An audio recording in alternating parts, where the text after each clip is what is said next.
Welcome back, everybody, to more LCK 2017 Summer Split. Here it's me, Valdez, with Crumbs. We're going to jump into SKT versus Jin Air GreenWings. It's going to be a good one to start the night. And I got to say, you've done it again, Reddit. You've successfully coached SKT into making a decision, and they're going to be starting Blank and Duntara as opposed to being the sub members for the squad in the top side of the jungle.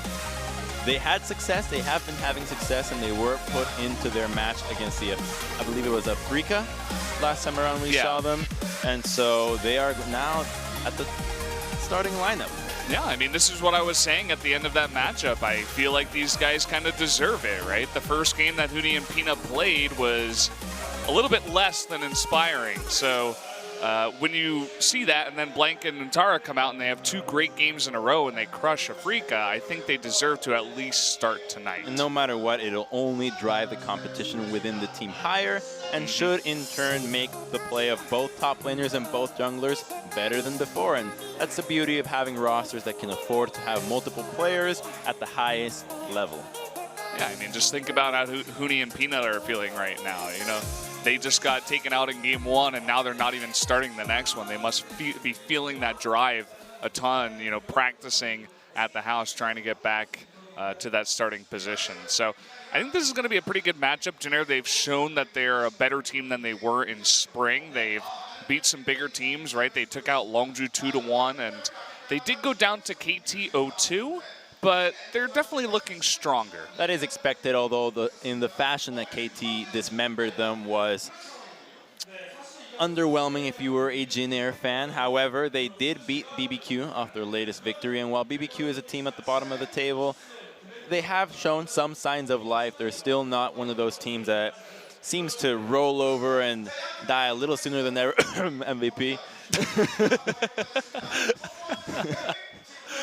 Yeah, man.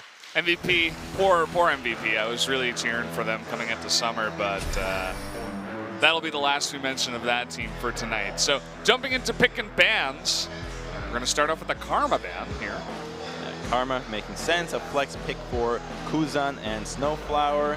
And just pressure in the mid lane. You don't want to deal with it with the extra carry potential that it allows Teddy to have in the back line as a peeling support or peeling mid laner. And then you got the Zach, the respect ban for Blank. Don't want to give that away. And we can probably expect a Galio ban as well from Jin Air. No shenanigans with those two champions today.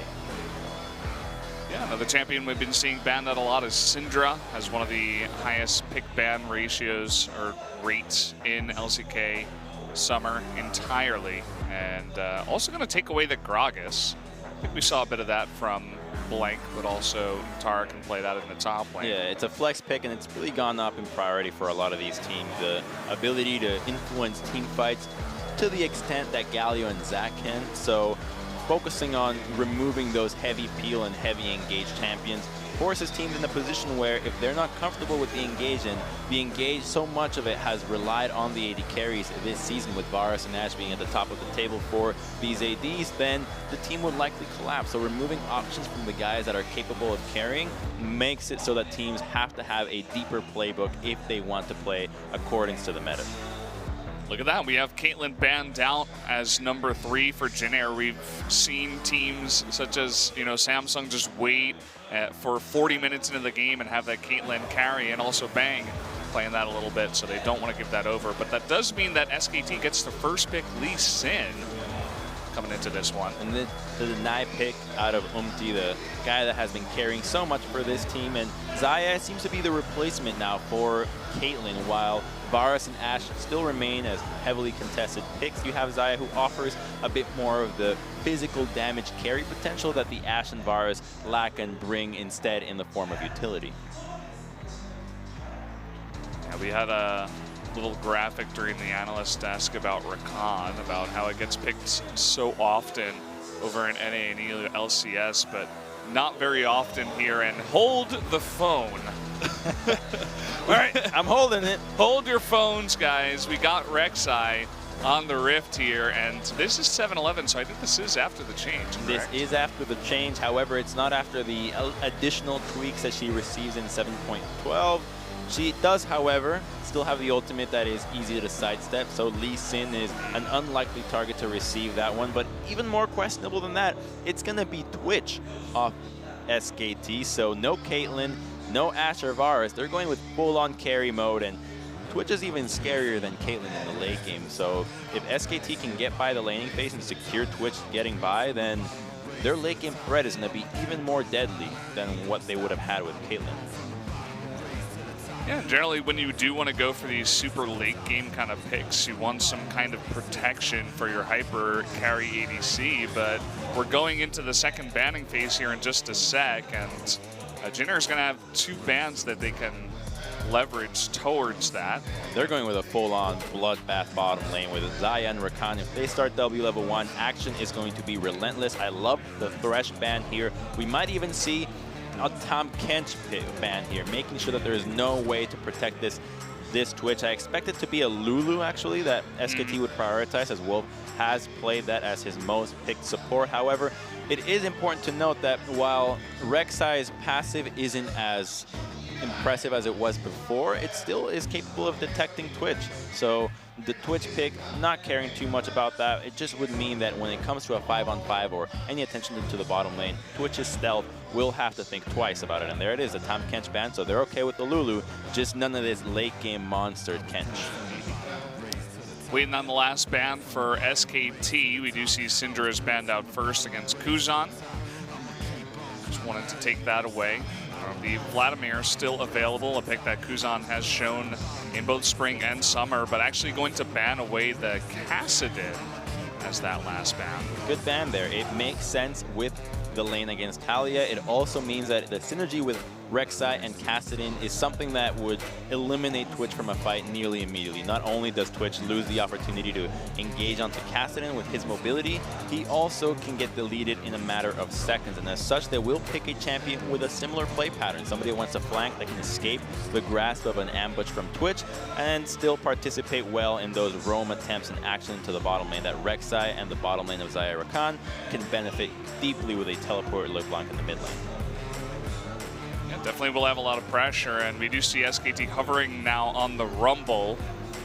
We saw Ntara kind of looking uncomfortable before that was picked, but I'm sure, I feel like every top laner in Korea can play Rumble. I mean, it's such a strong pick. You have to have that in your pool if you're going to be on one of these big teams. Absolutely. The pushing power and the ability to flex a magic carry into the top side when necessary is imperative if you want to be playing top laner all around the world. All the other teams are starting to pick up Rumble as the premier top laner, and for the most part, so many veteran players remain in that role that they're perfectly okay with playing this champion that has been around for ages.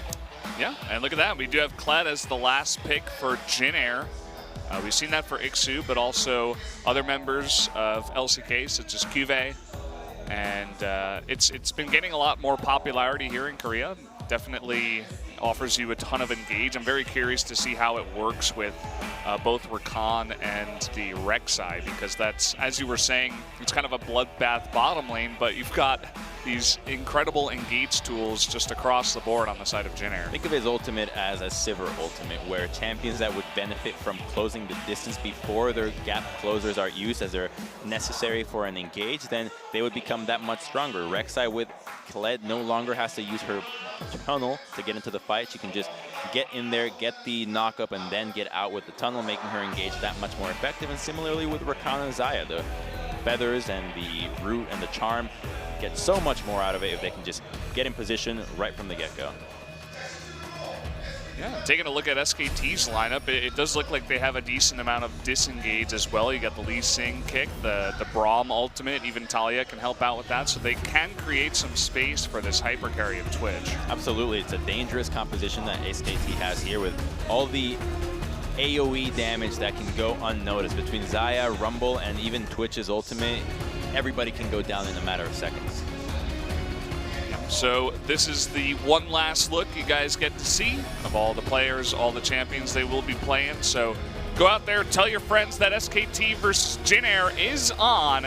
We're going to jump into game number 1 right now. So let's do it. Let's jump on to the Rift.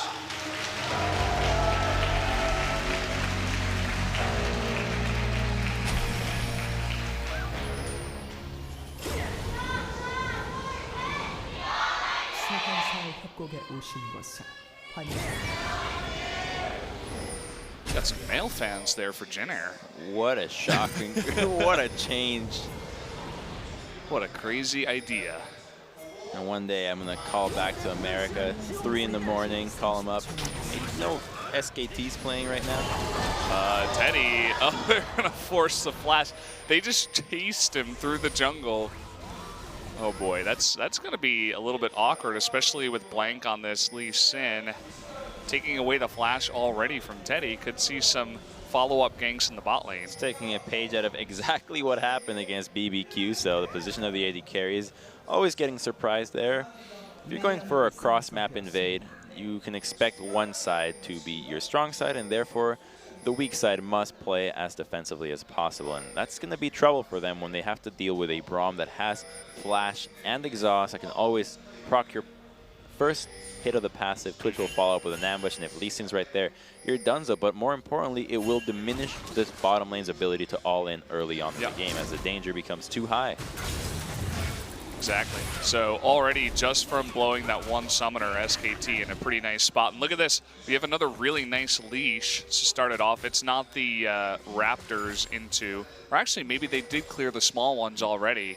No, no, I don't think it was cleared. It was warded, so they chose to just start red. But if it's going to be just a level 2 gank bottom lane, they're looking for this, and flash on Braum is all it's going to take. Yep. There it is, the flash exhaust, and this is the easiest setup of all time. First blood to bang on Twitch. A nightmare situation for Jin Air already. And we saw it coming a mile away. You kill the bot, you blow the flash right away from a AD that can't defend themselves this early on, and when you're dealing with Lee Sin and Braum, the flash exhaust is so difficult to get away from that. You'd either have to concede the lane entirely or die. Blank easily can push in now and take the blue, as Zaya's not there to help out. And Faker was actually able to get over there and help out at the blue, so Blank having a really nice early game at the same time. What could Jin Air have done, I wonder? Perhaps just saving your wards early on, and here comes a gank on mid. Oh, Blank is there at the same time, going to safeguard to Faker. That will shut this down, but actually the knockback onto Umti. Uh-oh, he's going to be forced to blow his flash to get out of there. And already at 3 minutes, things going in one direction. Yeah, that's going to be SKT just with a full-on pressure advantage. Now Rumble is invading the red side. He knows that Rek'Sai is too low. Pops that blast cone, but take a look at the Rek'Sai's keystone. She's going with Fervor of Battle. So this is a more solo queue-esque Rek'Sai that we know that while her ratios did get changed to benefit from building AD, in competitive, I think she still remains as a tank role champion. We might see him go for perhaps a Tiamat if he has the position to do so, and the longsword would indicate to us that it is going to be a Tiamat coming on early on to help get her that farm advantage that allows Rek'Sai to pull ahead in levels from so many other junglers. It's just a matter of your squishiness early on against a high burst of the champions that SKT have means that you are in danger if you ever get caught out. You can see the effect of the Rumble up in the top lane. Ixu already being pushed under turret, trying to catch up on this farm, and Dara on the Rumble just so obnoxious, sitting right next to those range minions. Being obnoxious is how you win League. If you're ever making a move and you think, God, I'd hate myself if somebody was doing this against me, then your answer is probably keep doing that. Yeah, this doesn't feel obnoxious enough. I think I need to turn up the obnoxiousness of this move. Exactly. Every time you lose, like, God, that was so obnoxious. I can't believe I lost. It is. And Teddy still doesn't have his flash, but you can see that Wolf doesn't have either of his summoners. So just trading back and forth, doing a good job there with the Unbreakable to chunk down Teddy's health. They're going to scout out Rek'Sai once again, and might just be an attempt on a dive here from Faker, actually. Ixu does not have Kled. Look at Ixu. Look at how low he is right now. This is all just from the Rumble pushing. They're going to dive underneath the turret. That should be an easy cleanup. Faker able to pick up the kill. Umti not here in time, and the teleport from Kuzan. They're trying to turn onto Umti now. In comes Kuzan with the flash. He will be able to burst down Untara. not respecting that LeBlanc damage, and so they are able to trade it 1-for-1. Well played there from Jin Air, salvaging the situation. They're looking for more, and there is no flash on Umti, so this seems unlikely. Ooh, nice job there by Faker, knocking Kuzan out of the way. No leash.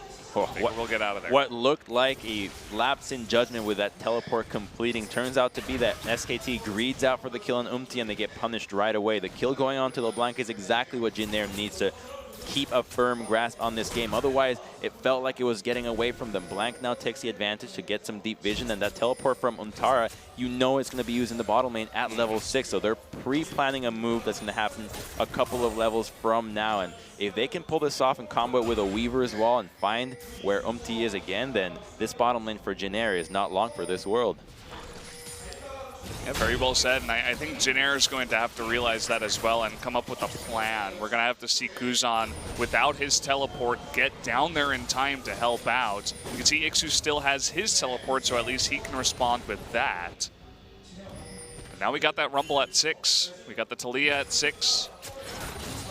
They still don't have eyes on where Rek'Sai is, and Blank has been getting some control of the river. Looks like the duo lane will be trying to deward a little more.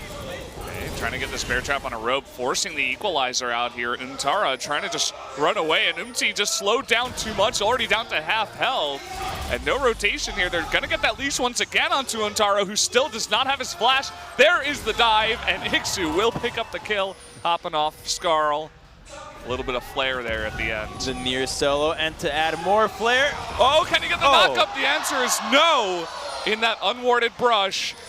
Styling all over Untara there, getting a bit greedy, going with the cheeky, trying to find Umti, and while he just provides the moral support to prevent Rumble from turning completely, it does secure the kill, and now Kled is in a good position to keep pushing this lane without the teleport from Untara available. The plan for perhaps a dive into the bottom lane no longer exists, and now Jin Air have the solo lanes in an advantageous position, and that's what they need. If they can continue playing to these two advantages, they can start snowballing the map, especially if it'll eventually lead to a Herald.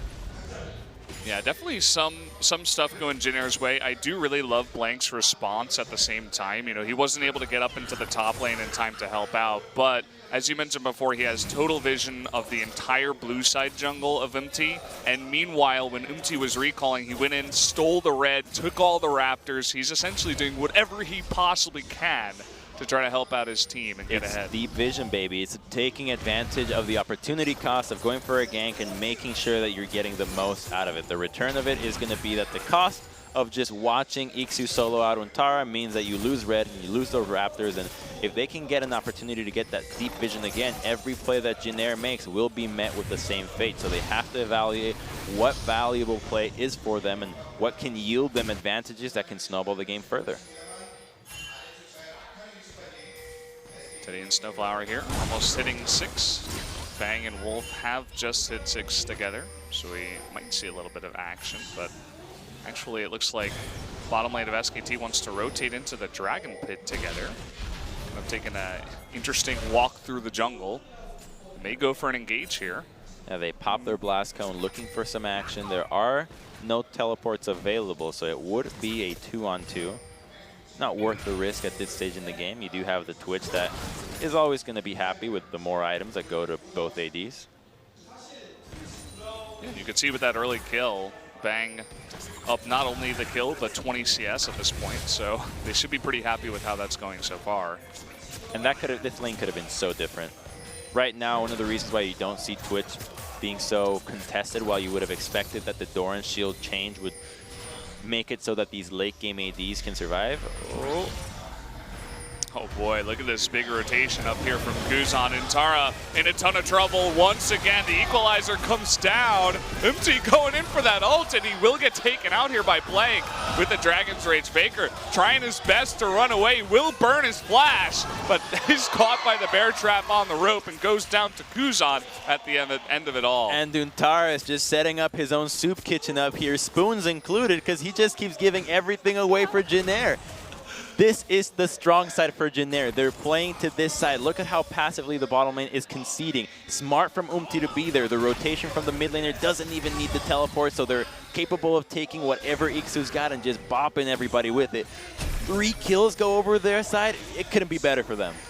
Yeah, and once again, as you were talking about Intara with the soup kitchen, he's going for the tunnel of Rek'Sai and has no vision. You could see the red side. There's a control ward down there from Jin Air. And we actually have some action in live at the same time. But Intara, I think he just has to play a little bit more passive and not give any more kills away. It's one team playing to their advantages and another team giving exactly that. Now LeBlanc's got 5 stacks on her Dark Seal. Here's an engage on bottom, though. We'll get knocked up, the double knock up here from Snowflower, helping out his lover, Zaya. Making us question what love's all about. Knocking up strangers. Doesn't sound like love to me. Yeah, it took me a little to get there, but now I understand what you were going for. Makes a lot of sense. So, Intara, now he is the one being pushed in. How things have changed in the top lane. I think they've finally put him on a leash there. Look at how strong Iksu is with red buff and with no tank lineup on the side of SKT. If Kled gets strong enough, he's going to be able to just tear down anybody on this side. However, what SKT can look forward to here is just going to be bang. Their advantages that they have are still in the bottom lane. An LCS advantage on a kill lead with a completed Blade of the Ruined King. It has to be respected from Jin Air, so at least they're invading together with champions that can get out of any danger in a relative jiffy.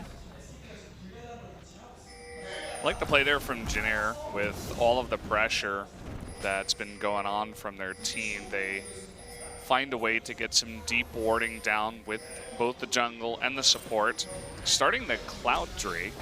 Yeah, this seems dangerous for Jin Air. They're not playing to their strength. We saw them do it well in the top side. If they continue playing top side, then I think they'll find just as much success as before, but they haven't included Twitch in the mix, and anytime Twitch is level 6 and with a completed item spike, the danger factor is growing exponentially, and they have vision of him a little bit earlier. Right now he's stealth behind Snowflower, and he's going to get out of the way with a little dash. Dash over the wall. Looks like SKT trying to take back a lot of vision in this river right now. They did pass over a bunch of the wards in their red side. But look at this, trying to go on to empty. There is the kick and the follow-up by Faker, making that very easy. You never want to do the Gromp on top of a ward, but that's exactly what happened.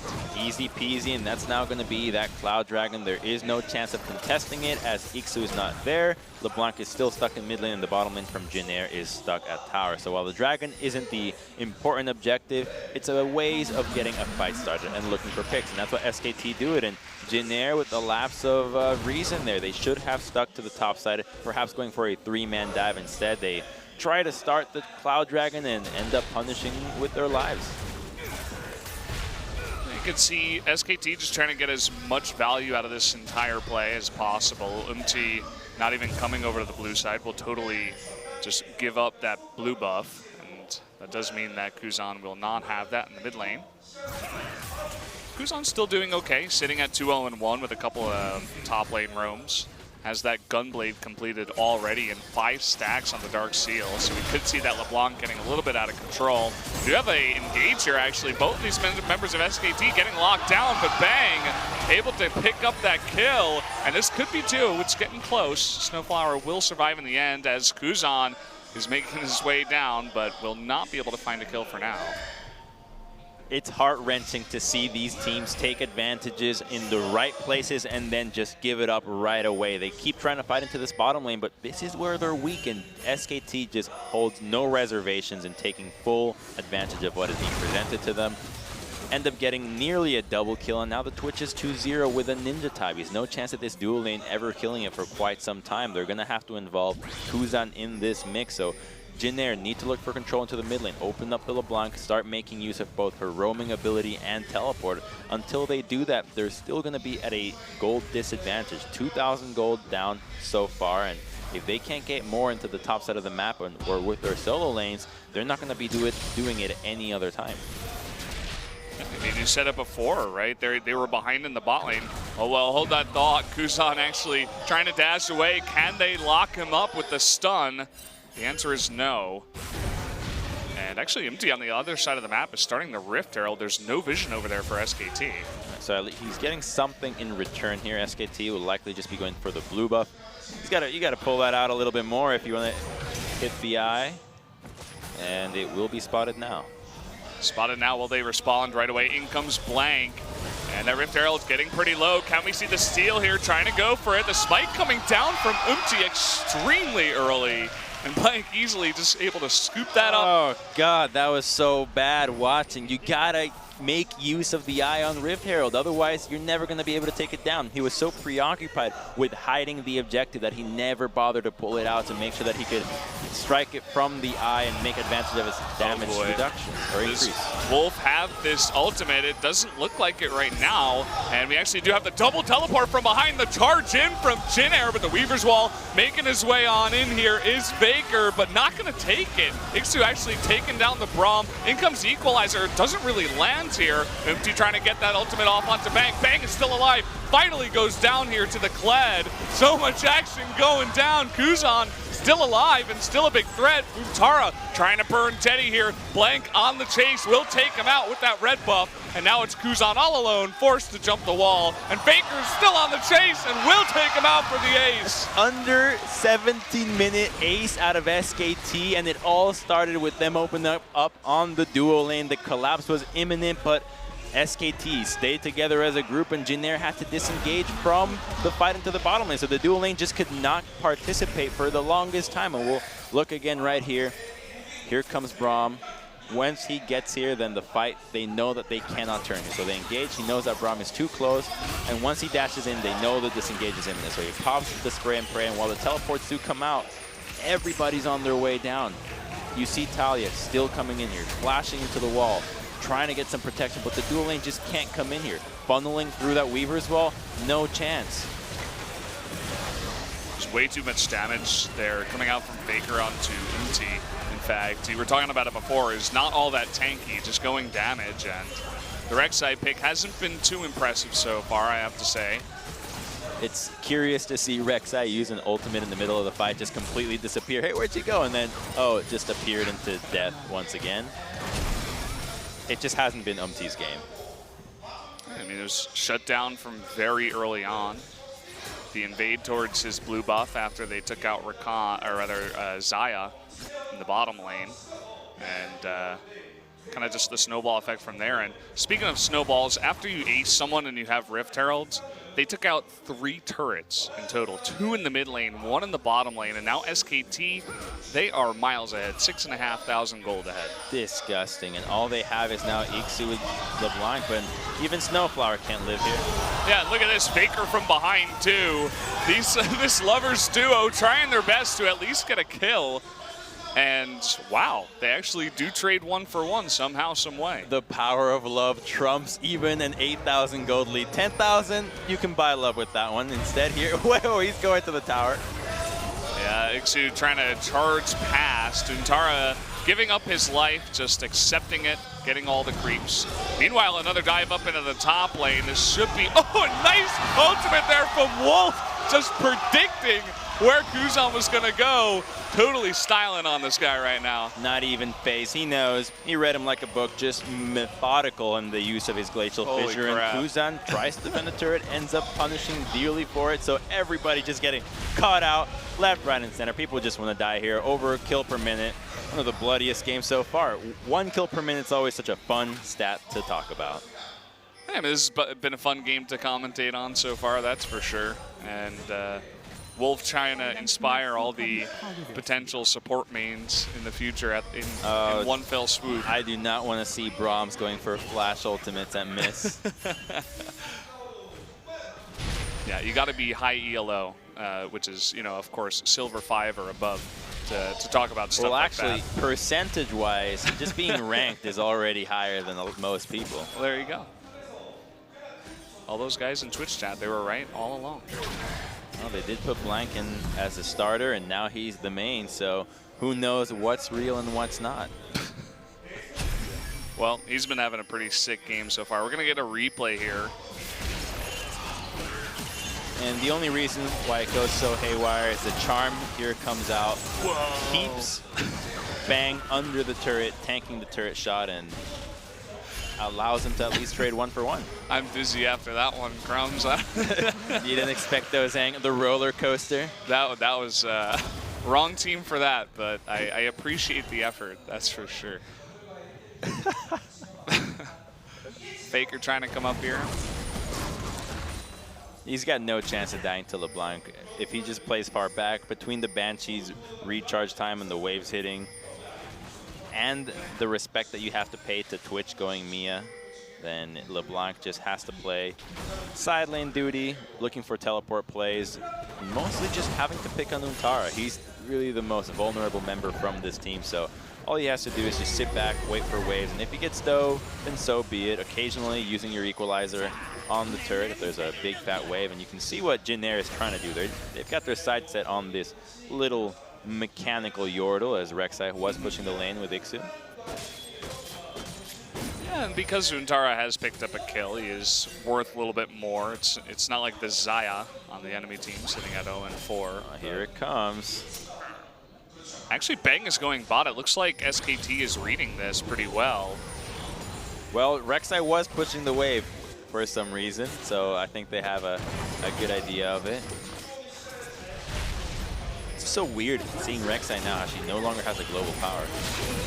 Okay, equalizer coming down, and this is what I was talking about. Bang making his way in. Blade of the Rune King is popped. Ixu even flashes. Not sure about that one. Maybe a bit of desperation, but they do get the kill. In comes Faker now. Will not be knocked up. That Banshee's doing work. Forcing the TP out here from, it looks like, Kuzan. Meanwhile, a fight between Bang and Umti. Umti will be the victor of that one. Kuzan still going on to Wolf. Will get that stun off. Knock up onto Kuzan, trying to jump on in, trying to avoid the damage. In comes Blank, will be knocked up and stunned once again. This might mean his death, and it will be. Teddy able to pick that one up. Blank going a little bit too There's deep. 10 seconds on the teleport. Jin Air could look for a Baron here, and all of a sudden SKT oversteps their boundary, and Jin Air has a lifeline into this game. Where's the TP? Here it comes. There it is, and it's going to be up to Faker, I suppose. We do have a TP in from, it looks like, Untara. No equalizer, though. How are they going to do this? This is going to have to be the godlike steal. Trying to just poke down Kuzan right now. In comes the Flame Spitter, trying to just knock down all the members of Jin Air. The Baron will go over to Jin Air at the end of it all, but already 2 members have gone down. It looks like Ixu will be able to hop that wall. So 2 kills for the Baron. Worthwhile for Jin Air. This lets them stall out, try to catch up in that gold lead, and they punish dearly. Faker going with the Weaver's Wall, trying to solo out 2 members with Braum only, and I think the first time on the other side of the map, I've never seen a Rek'Sai ultimate actually kill somebody before. So Bang ends up dying to it, even though he could have flashed away from it. It just seems all too surreal for Jin Air to have acquired this Baron. There's still 6,000 gold in the hole, though, so they've got a lot of work ahead of them. That they do. We're going to take another look here at the Baron. You can see the poking power of Talia and Rumble, but at least they do secure that Baron, most importantly. It was so close. I think if Untara had he teleported a little bit sooner, if they made their way into the pit a bit sooner, they might have been able to take down Umti and remove the chance of a smite and make it just a true random as to who would take that Baron away. Now the Baron remains on Kuzan, and he's split pushing into the bottom lane, so this will definitely yield a tier 1 for them. What is SKT planning on doing? Oh, Blank with the early smite. We were talking about both Blank and Untara being subbed in for game 1 for starting in this game, and they looked good early on. Blank setting up the early kill onto Xayah. Oh, but then, I don't know about Untara early on. Well, yeah, I should say Blank looked good early on, but going a little bit deep into the red side during that one fight, handing over the Baron in a way. Untara still struggling. Might see a sub in of Huni and Peanut, the subs for SKT. Just force your best worker out, best foot forward. Good moves there from Jin Air, just drawing SKT away down to the tier 2. Now they're eyeing the tier 1 into the mid lane with nobody to defend. 2 turrets will likely go their way, and once LeBlanc gets to the wave and to the bottom side, then even more gold being funneled back into their pockets. So the gold advantage that was 7 to 8K before the Baron is now shrunk down to 5, and with 2 more turrets, it'll go to 4. Jin Air still with a minute on the Baron, but doesn't really look like they're super focused on taking out this mid-tier one. It's extremely low, but not grouping up there.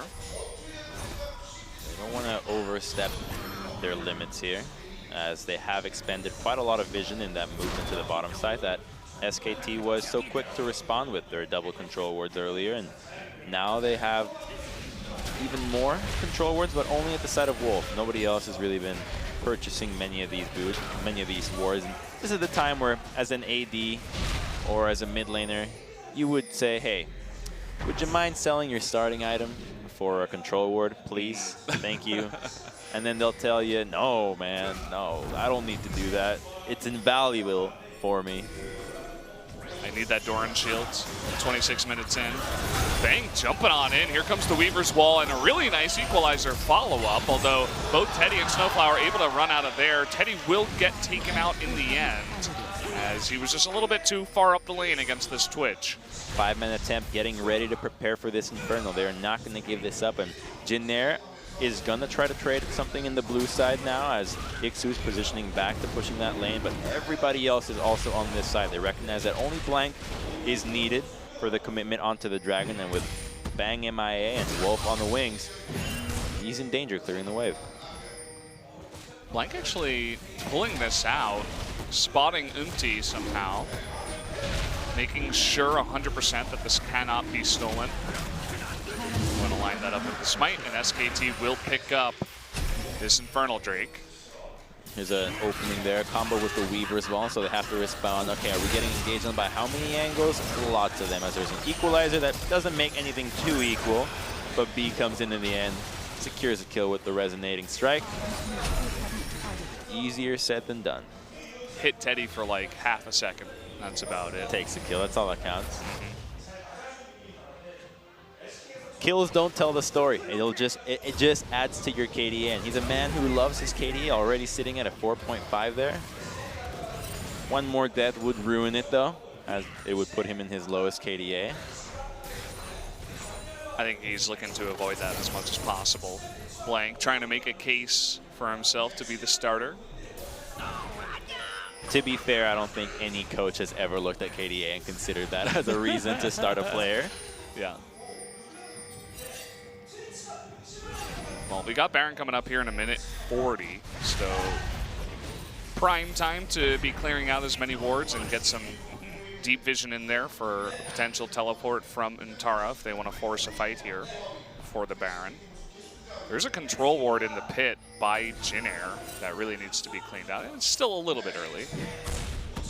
It will get double negative out there with the double control wards in the pit as they see each other and cancel each other out.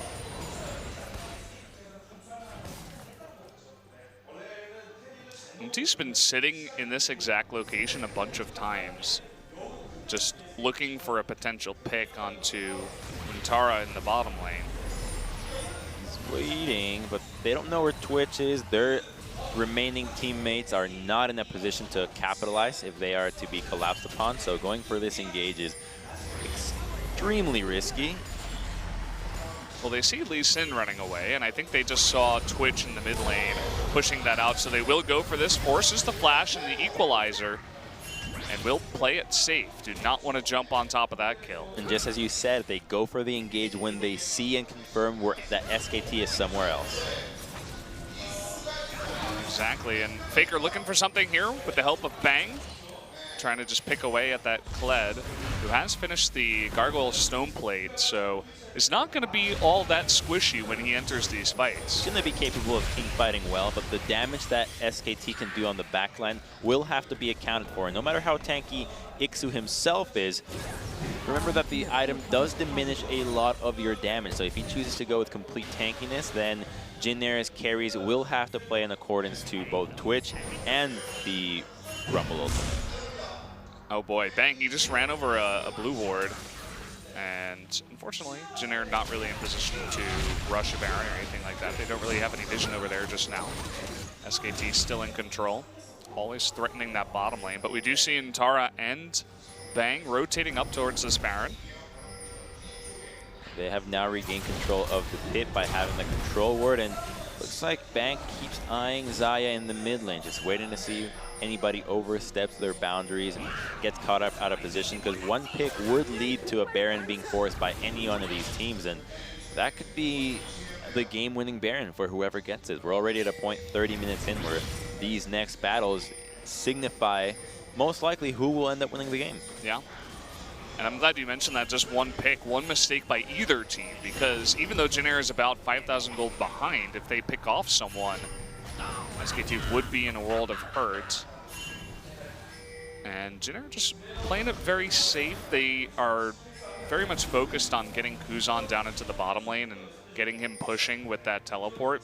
They're keeping Ixu nearby so he can easily charge in if need be.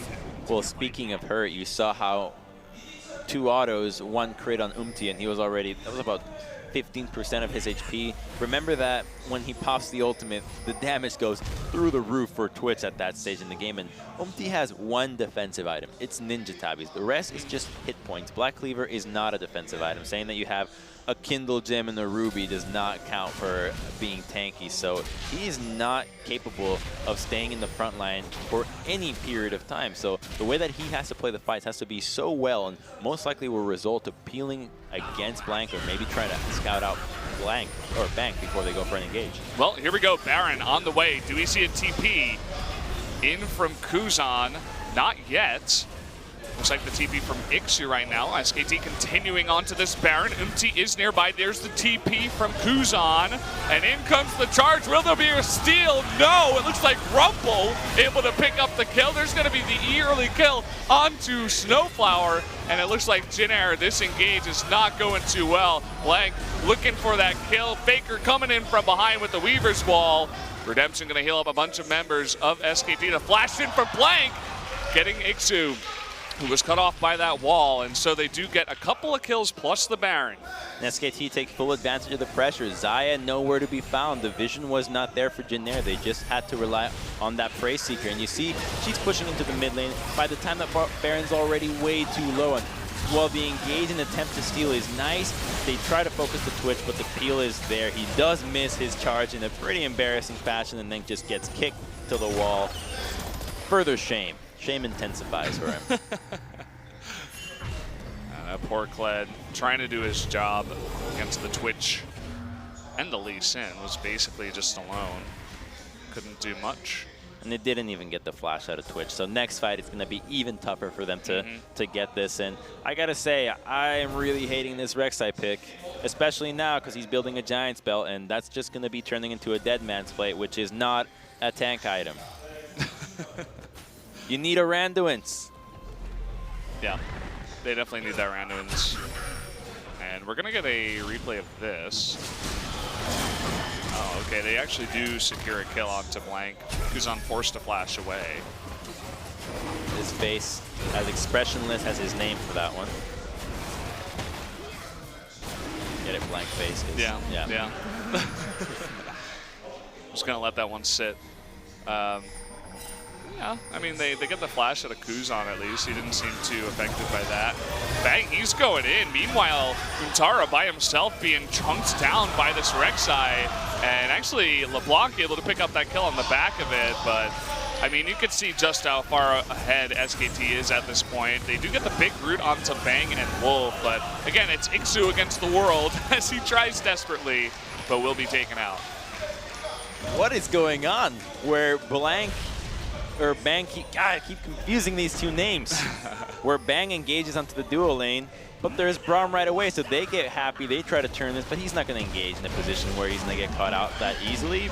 Braum's already there, and in the meantime, Ntara with the great distraction. This surely will be the end of the game with only LeBlanc spawning in 25. Poor Ntara, he's just been in a distraction the entire game on the Rumble. The equalizers were, they were all right. Faker, meanwhile, taking out Umti and making things interesting. And Snowflower just styling a little bit on his Rakan. The lovers are going to be together at the end of this game, but SKT will be loving the fact that they take game number 1 at the end of it here. GG. So close there for it almost not ending there, but Untara teleports. He wants to be in the picture. Don't forget about me, guys. I participated. I was part of this game. I drew so much pressure top, guys. What are you doing with my... What are you doing? What's going on? Please punish the bottom lane. They're camping me. Well, he tried his best. I'm curious to see if there will be any substitutions at the end of this. I feel like Blank had a pretty nice game. There was 1 or 2 times where he went a little bit deep, but outside of that, a very solid Lee Sin performance. SKT saw what their weaknesses were happening and immediately played to the opposite of that. They just kept going for dives in the bottom lane, utilizing Twitch and Talia as best as they could. And in the meantime, Jin Air just don't know what happened, where they decided to start the Cloud Dragon. The second they committed to that move, to that side of the map, everything just went wrong for them when it was succeeding so well in the top side of the map for them. So these are the growing pains that happens when these teams end up playing to the top of the table. When you're playing against a team like SKT, and this is exactly what they do. They see bottom lane, okay, bam, the Xayah had no flash, just go in right away, eliminate the chances of this lane. And a good roam with a 2-man here, great mid lane and jungle synergy, ends up popping once again, making the Rek'Sai look even worse than the rework did. Oh, and this was so disappointing. Well, you gotta, I don't think how many times did he even proc the eye on that one? He couldn't even find a way around it. If he actually mechanically got that objective done right, he would have been able to secure the objective before it got scouted. And SKT then takes a fight in the bottom lane long after that, but it's already too late. The dual lane cannot commit, so while it looks like that everybody's solo and the cooldowns have gone down, it's a 2v3 so far. The dual lane can't commit. Now it's a 3v4 or 4v3, so SKT maintained the man advantage, and now it's even more people into the fight, so the chances of them ending up losing just are not there because they always maintain the numbers on their side. Yeah, and a good fight here from SKT.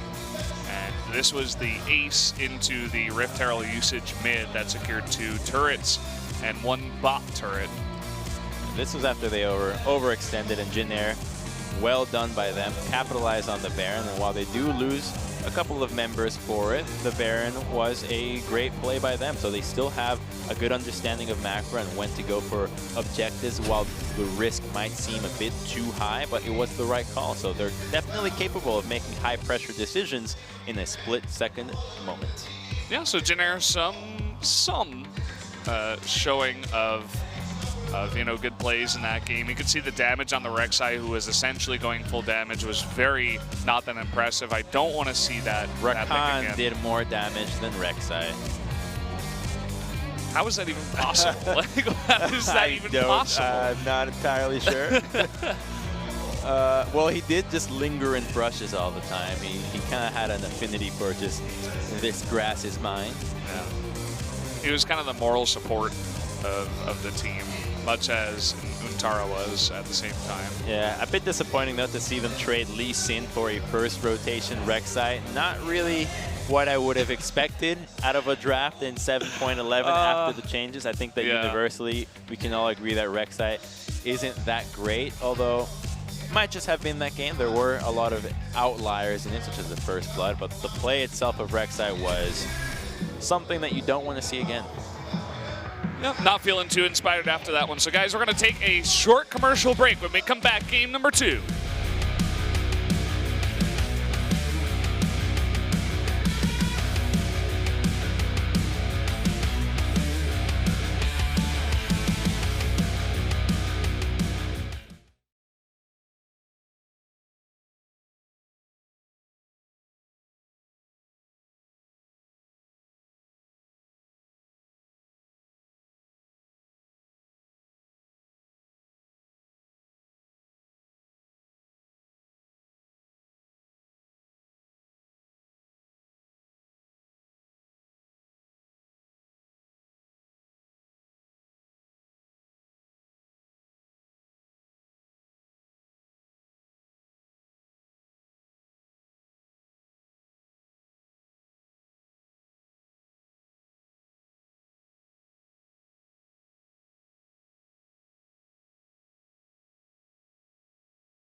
Welcome back, guys, to the Nexon Arena for more LCK action with Valdez and Crumbs. We're in the midst of SKT versus Jin Air, and the first game was pretty one-sided. SKT had a little bit of trouble, but they ended up taking the victory in the end.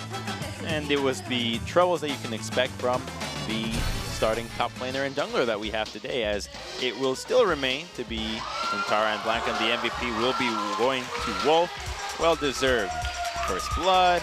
Lots of ultimates that were on point, and just great synergy with Bang. Yeah, always in the front, using that Unbreakable, just doing Braum things, really showing the extent of how much, how much Braum can really do. We're finally getting to see playmaking supports back in the meta. Zyra does not count as a playmaking support. It was all about the Karma, the Nami, the Zyras, and now we got Braum, Thresh, Blitzcrank, and even Rakan making their ways onto the champion pools of these excellent support players, the self-proclaimed best support in the world, and finally making a claim for that title once again. I'm kind of sad they didn't show the cool outplay on Kuzan with the ultimate, but you can only have so much, I suppose. He You'll have to outplayed check out the mod. Yeah. Wolf staring it down. Oh. There it is. Wolf like nails. A little bit scary. Just a little bit. Snowflower on the opposite side, not too happy. He's been vocal about those, you know? They help him press the keys faster. I don't know about that. How many world championships have we won? I feel like most League of Legends players do not have those nails. Is he like most people? It's simply it's been working for him. Yeah. And guys, we're going to be jumping into pick and ban right away for game number 2.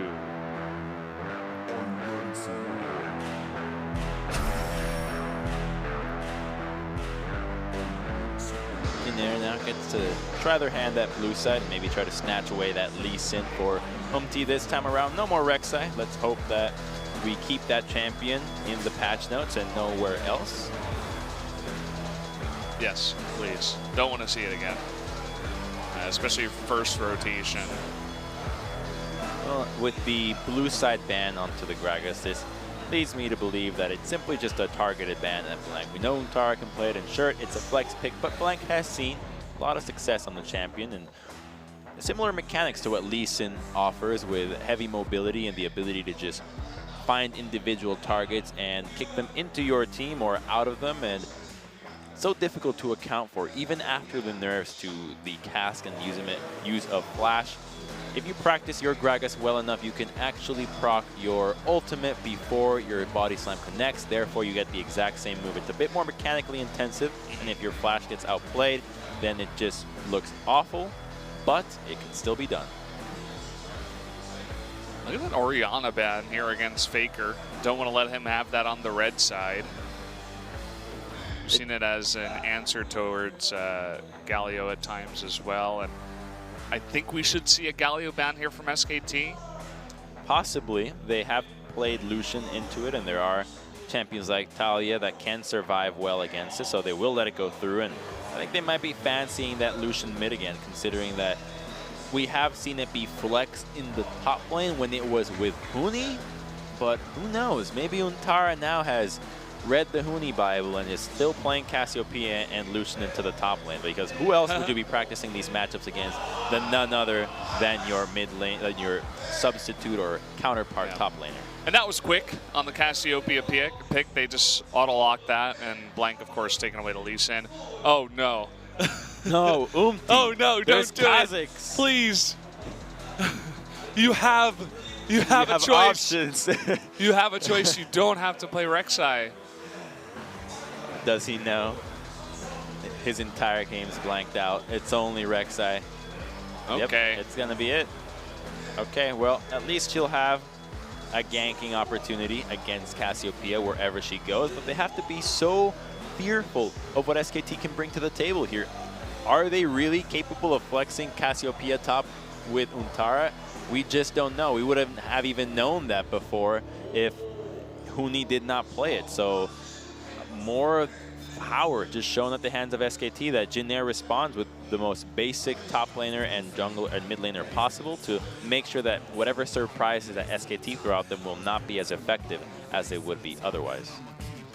Yeah, the Galio Rumble duo, we've seen this so many times on blue side, and you can see the power of it. Double pushing lanes, a very strong top, a mid that essentially doesn't die and has a ton of map pressure once he hits 6. And this time we're going to see Bang on Ashe, looks like. So the carry from the bottom lane indicates to us that they are thinking about carries elsewhere on the map. So this does tell the story of the Cassiopeia possibly as a flex. So they are committing to the potential bluff here and letting us believe that Cassiopeia can still go anywhere. They have likely made up their minds already, but they're not going to allow it. Jin Air fall for it right away, ban out the Lucian. They're not going to deal with Cassiopeia Lucian being flexed all over and them not knowing what to lane against. And meanwhile, as Jin Air is not taking their ADC, SKT really trying to take away their options as they already banned Caitlyn to start, but then taking away Varus and Xayah. And even Jin Air forced to take away Lucian as well, so another potential pick. We don't see it too often anymore in that ADC. And there is Kalista, there is the possibility of a Jin even, which I would actually think that Jin would make some sense here in this matchup, and it is going to end up actually being Fiora for Untara. He has had some great games on this pick so far, and I love the decision from SKT here, saving the support for the final rotation.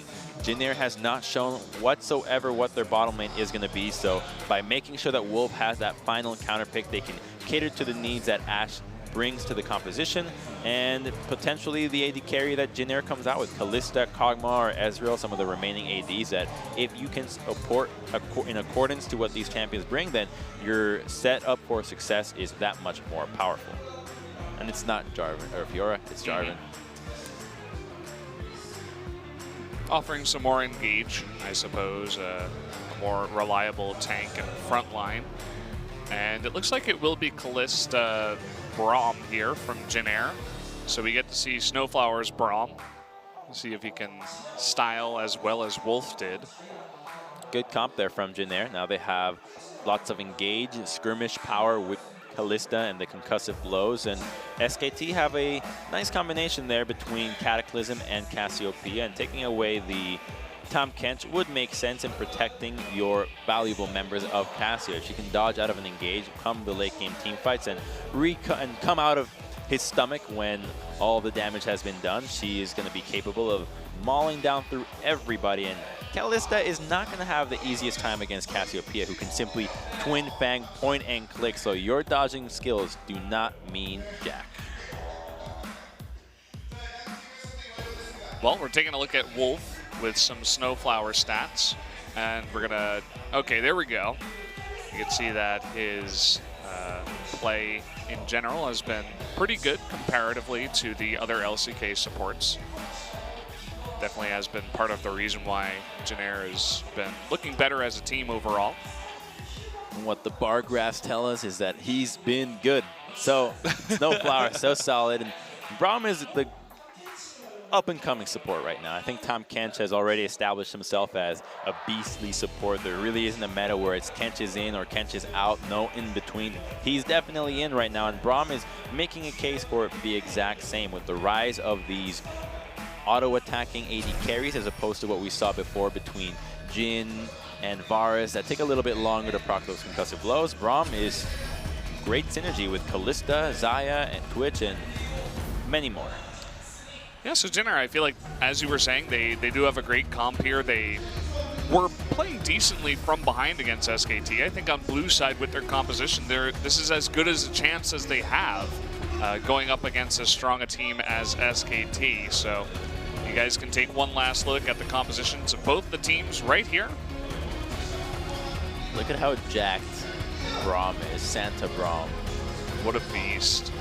Can lift the reindeer with one arm. We'll see if Snowflower can lift his team by the arms here going into game number 2.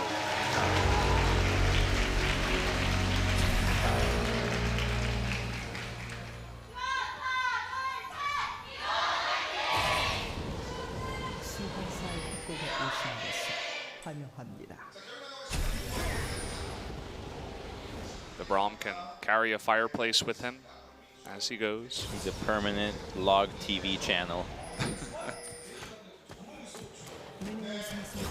It's portable as well. A portable fireplace. Yeah.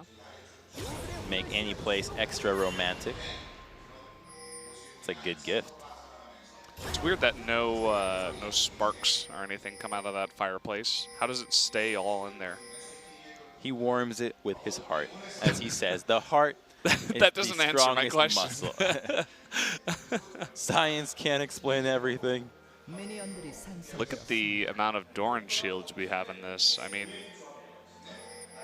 the Doran shield did get nerfed slightly. It's more expensive on 7-Eleven. It's 450 now instead of 400, so you can only carry one pot, but still we have 5 members taking it. So if it's more expensive in the 7-Eleven, can you get it from another store for a bit cheaper? I wish you could. What if there was more than one store in League of Legends? That sounds a lot like another game. That just like really rings a bell. Maybe someday.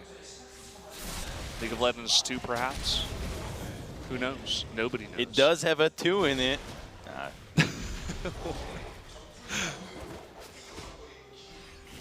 Well, apparently the Doran shield nerf is 712.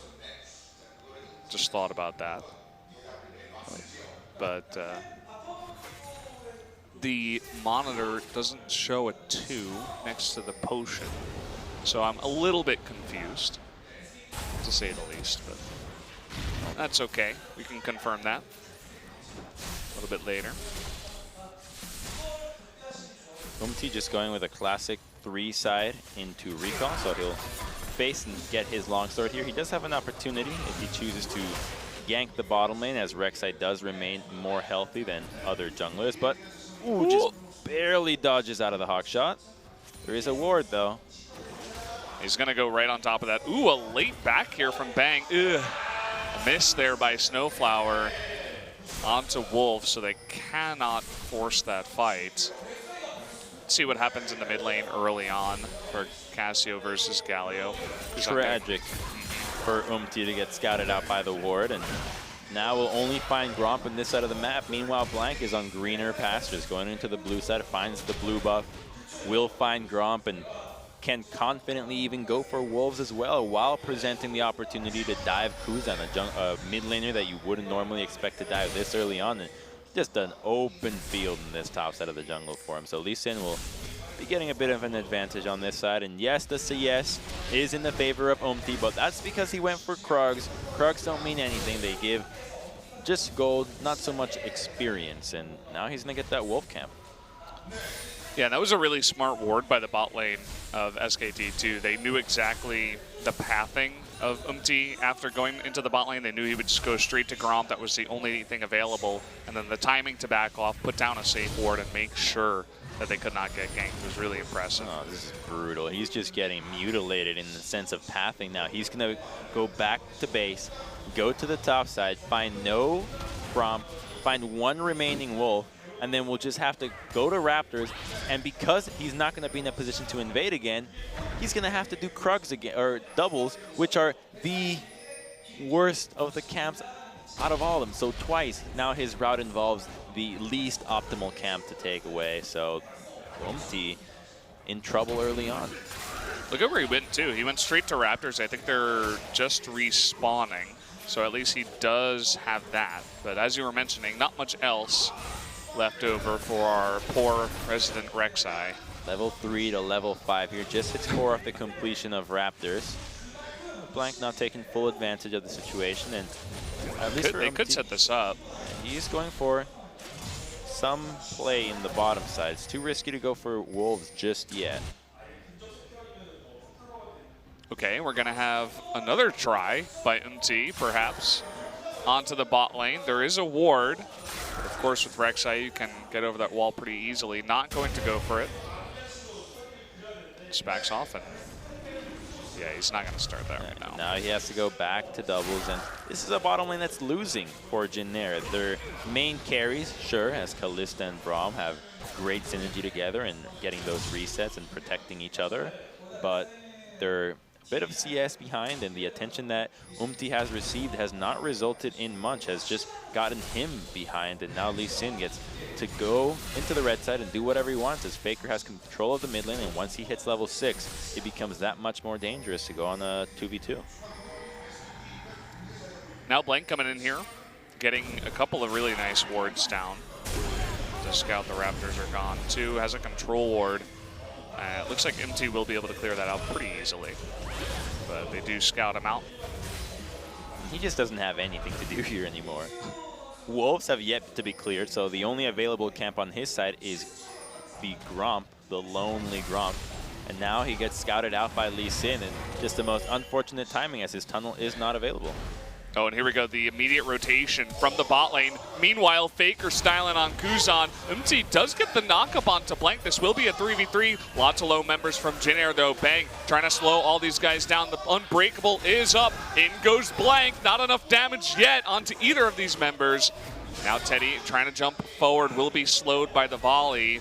Oh, that Q does land, but Blank not going to go in this time. And we've gotten to read exactly what UMT's path is going to be in SKT's response, and they're doing a great job of synergizing with the lanes and understanding what the junglers are trying to do. Blank will find UMT, get some nice chunk as he does miss the Unburrow. Advantage in the jungle once again going to SKT, and this is one of the reasons why Blank has credited for his success. And in recent interview, hey, it's not about me. It's about my laners. Laners enable the jungle more, and the fact that Faker gets to push in, the fact that the bottom lane gets the vision, allows him to scout out what UMT's doing, means that his play can now be upgraded. But he's in a bit of trouble now as Cassiopeia has no pressure to the mid lane, so an unadvised red buff steal means that he quickly retreats. Yeah, I was going to say, Kuzan was level 6. I had a little bit of trouble pushing in that lane for some reason, but slow rotation down. Blank is going to take that a bit slower. Won't get too aggressive into the enemy jungle just yet. That trade bottom now just results in the advantages continuing to grow for SKT's dual lane. They're going to have to base with the lack of summoners like what got used on UMT, so the setup next time around will be a bit more telegraphed. And they still have all the summoners in the dual lane and jungle side of SKT, and without pressure into the mid lane, this Galio is not being as effective as we're used to seeing. Teddy picking up the scraps here. Definitely having a rough time in the bot lane. You see the Cutlass is picked up by Ashe. A couple of daggers on her way back. Haven't got too much of a look up in the top lane. Seems like it's going pretty even for now. Both these guys at around 70 CS. Oh, and this itemization from Teddy. What? QSS? First item? You serious? I don't know the last time I've seen that, man. That's... Oh, God. What? Full on. Oh, I can't say. I don't want to swear already. You know, it ends in mode. You know, it ends in mode. I know exactly what you're saying. Full on baby mode, right? Yeah, full on baby mode. Full on baby rage on this one, because what is that? Just, you have no chance of pressuring this side anymore. So all the attention that UMT tried to get is now in vain. Chances of winning a trade here are now minimal, as the damage will still remain for SKT. The only engage was Arrow. So if you don't just trust Snowflower to block it, right? He's got a blocking move. Yeah. You don't really use it for any other spell against this lineup. We talked about it before, how you generally don't want to go too defensive when you're already behind, but... Well, it's not so much that they're behind, it's just that it guts your ability to kill somebody. So now, because you have less damage, any mistake that SKT make will be much harder to punish, as it'll take you that much longer, and the chances are that they have more freedom to make mistakes, as they'll be stronger because they have an item advantage. Full-on damage items versus magic resistance in a lane where, okay, maybe you're going to get eaten by Tamken, sure, but, oh, just not good. It's kind of funny to see, too, from Teddy. I mean, him, Kuzan, UMT were the big carries for this, and when UMT was not very consistent in spring, Teddy would oftentimes be the guy that would actually show some signs of life for this team in spring, and I don't know, I would expect a little bit more confidence out of this guy. Now, hold that thought. Faker seemingly in a bit of trouble, but UMT just waiting nearby, deciding not to engage. as it looked like they did see Blank coming in from the right side. They are aware that Faker would not be stepping up had Blank not been in the area. It was a bit of an opportunity early on, but remember that this is a squishy Rek'Sai, fervor of battle. So once taunt is to go out, could likely just turn onto the Rek'Sai and kill him in a couple of spells, and that's the last thing you want to be doing, trading your life against a mid laner if you can allow a one-on-one, especially when a summoner trade is involved. So wisely, he does back away, but it opens up an opportunity for now Faker to recall. And probably not a completed item by any stretch of the word, so just a catalyst and some control vision. But it looks like they have set their sights on soloing out this Mountain Dragon, which with the pressure they have mid and bottom, seems like it's a near future situation for them. Yeah, we saw them starting it before when Faker had the blue buff, but they didn't want to take any chances then. Umti is going for that Rift Herald. We'll see if he starts it or just joins in the top lane. So not going to go for the Rift Herald. They're looking for a dive in the top lane. Here's the heroic entrance, the slow onto Intara, but there's the Cataclysm. Knock up onto Intara and the flag and drag, but still not enough to save his life. Umti on the Rek'Sai will pick up first blood, but here comes Bank in from the sidelines, able to pick up the remaining kill as Guzan was just zoned out by the turret. Good read there from Jin Air, seeing that Jarvan was an opportunity into the top side. However, Untara played it to the best of his ability. Clears out the wave quickly, makes sure that the turret does not have that protection. Nobody else is going to be tanking that turret. Then uses Cataclysm and gets out with a sliver of HP. At least he gets him low enough that Blank can trade 1-for-1, and now this means that the mid lane and bottom lane can continue to grow their advantages, which now they're trying to trade, but you've got a QSS. You're not winning this one. Just kind of tickling this guy, and oh boy, Faker able to get his ultimate down onto Ixu, forcing the equalizer response just out of, you know, desperation there. And Ixu does not get killed, but will be forced to recall. Without Sums, it had to be the reaction from him. Had he not popped that equalizer, Faker would have had no trouble committing into going for the kill and would have likely just used his flash to secure the kill onto the Rumble. So good reaction then from him, but overstepping his boundaries, not respecting the Cassiopeia. And we'll take another look at the dive right there. Clears out the wave. So he uses Cataclysm immediately because he doesn't have the flag instantly, but the knockup from Galio was well timed in order to combo it with the taunt, so he wasn't able to flash right away. And Blank just picked that up on the end, as we mentioned before. We're seeing in live exactly what's happening in the bot lane. The Kalista can't trade back, and I think finally this turret is going to crack. The pressure might just be too much. Oh, Blank going to be knocked up here, forced to flash away. Although he has locked on to Kuzan, and we do see the rotation from the bot lane. In comes Wolf. At first is going to get that tongue lash, but immediately backs off. Not confident to go on in yet. Faker just trading a bit of damage with Umti, forcing him back. And look at that turret, extremely low. Bang, he wants it.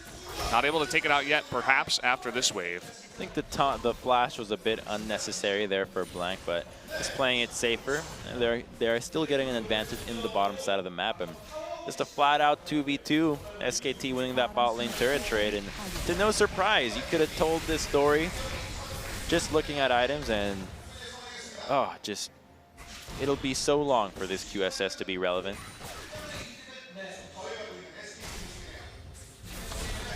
Yeah, just not too happy about that one. I mean, if you're Kalista and you get hit by Petrifying Gaze, you're likely to die anyways until extremely late game if you have a couple of magic resist items. Otherwise, you're as good as dead anyways. And similarly with the arrow, you have meat shields on this team that are supposed to protect them.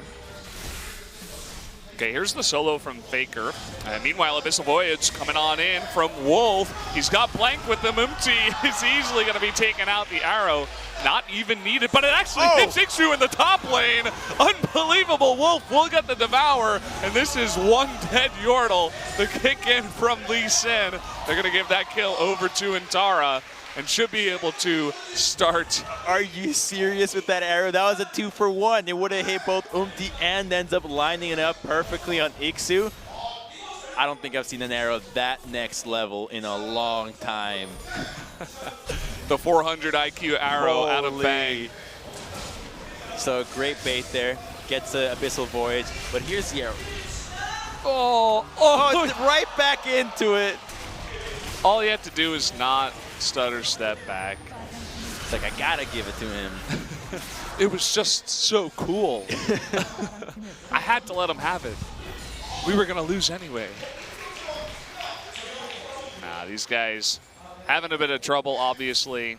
And the Rift Herald going over to SKT off the back of a couple of kills. And mid turret will be cracked here in just a second. As long as they continue to match dual lane versus dual lane, SKT will continue to have pressure on this matchup. Just look at the itemization advantage. It's unfathomable. A completed blade with ninja tabis against Cutlass in QSS. There's no chance they win this 2v2. The amount of misplays that SKT's dual lane can have here is too large for any crazy outplay that Jin Air can do to win this. Okay, so Wolf and Bang did commit to taking out this turret. It looks like Wolf will be the only one that trades his life for it, but they do get a teleport out of Untara, it looks like, at the same time. Good move there from Jin Air as we were looking into the blue buff. They go for a 5-man onto the dual lane, and that's what they have to look for. They're going to need a lot of patience if they want to come back into this game. Looking for multiple ways to heavily outnumber SKT will be their window back into this game. So they'll have to wait for their cooldowns again and pull the trigger once more. Now that Wolf has no summoners, they should have a target on their sight. So Wolf is now the biggest priority for this guy for Jin Air, and with double teleports and another Fate's Call and no summoners burnt minus Umties, they should be able to get more kills off the dual lane of SKT.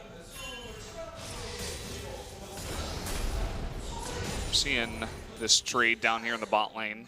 Tara not going to go too far forward. MT just clearing out some vision. Faker having the game of his life, 0-0-0 so far on this Cassiopeia, just farming up. And they'll get into some arguments, be like, but I was doing this, I was doing that. And it's all the difference, all that matters. Fortunately, Kuzan is going to be relatively okay. You can see that adaptive helm just proccing with every single Twin Fang. He's okay. Yeah, it's so funny to see the Cassiopeia do that little damage. Oh, that won't be the case this entire game, though. I believe Cassio is the highest single target DPS champion in the game. If you can mash those buttons as quickly as possible, there is no champion too tanky. I guess that's why they had to make that item, huh? Yeah, well, with the dissolving of Guardian Angel into Stoneplate and magic resistance making it a little bit more sense now in terms of how damage is dealt in the game. It's a cool item in concept, but so many times do people overvalue it and don't really think about the true sources of damage that are going to be proccing in. Here's the dual lane getting caught again. Okay, Wolf here with the cleanup, trying to save Ash. Will pop him over the wall. They're trying to turn out to Teddy. He does QSS out of the arrow, and now Wolf will be caught. That's a double kill going over to Ixu. Beautiful stuff from Jin Air. That's exactly what I talked about 2 minutes ago. The dual lane has no summoners. It worked. Outnumber them heavily.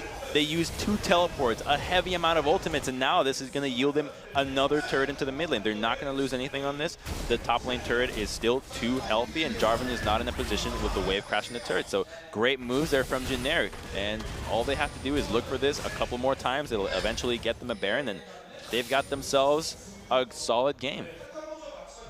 Yeah, at least they do have a game plan in this one. We kind of saw them flailing around in game 1. And that's what I love about League of Legends. When you see the overall game plan that teams are going for, when you execute it, when you know what the next big play is going to be, and this is it. Trying to clear the tunnel, gets baited out right away, but the ward behind them was already the trap. Any overstepping would have resulted in this exact same play, and they go for it, but there is no chance of a rebuttal heal. Cassiopeia is nowhere to be seen. Jarvan did not have a teleport, so full advantage of what they had at their disposal, and they end up cleaning house, and now Kalista finally has the Blade of the Ruined King, and she's finally reaching a point where she's going to be relevant in these fights. It took a while, and you do see the Rift Herald just used here in the mid lane does about 1/3 of the health of the tier 2 turret. Kind of meh. Just a sacrifice there. You're no longer needed, but you hired me. But you killed me. I thought I was part of your team now. Now they threw it to the Wolves. Or to the Snowflowers. Sounds like my basketball high school team.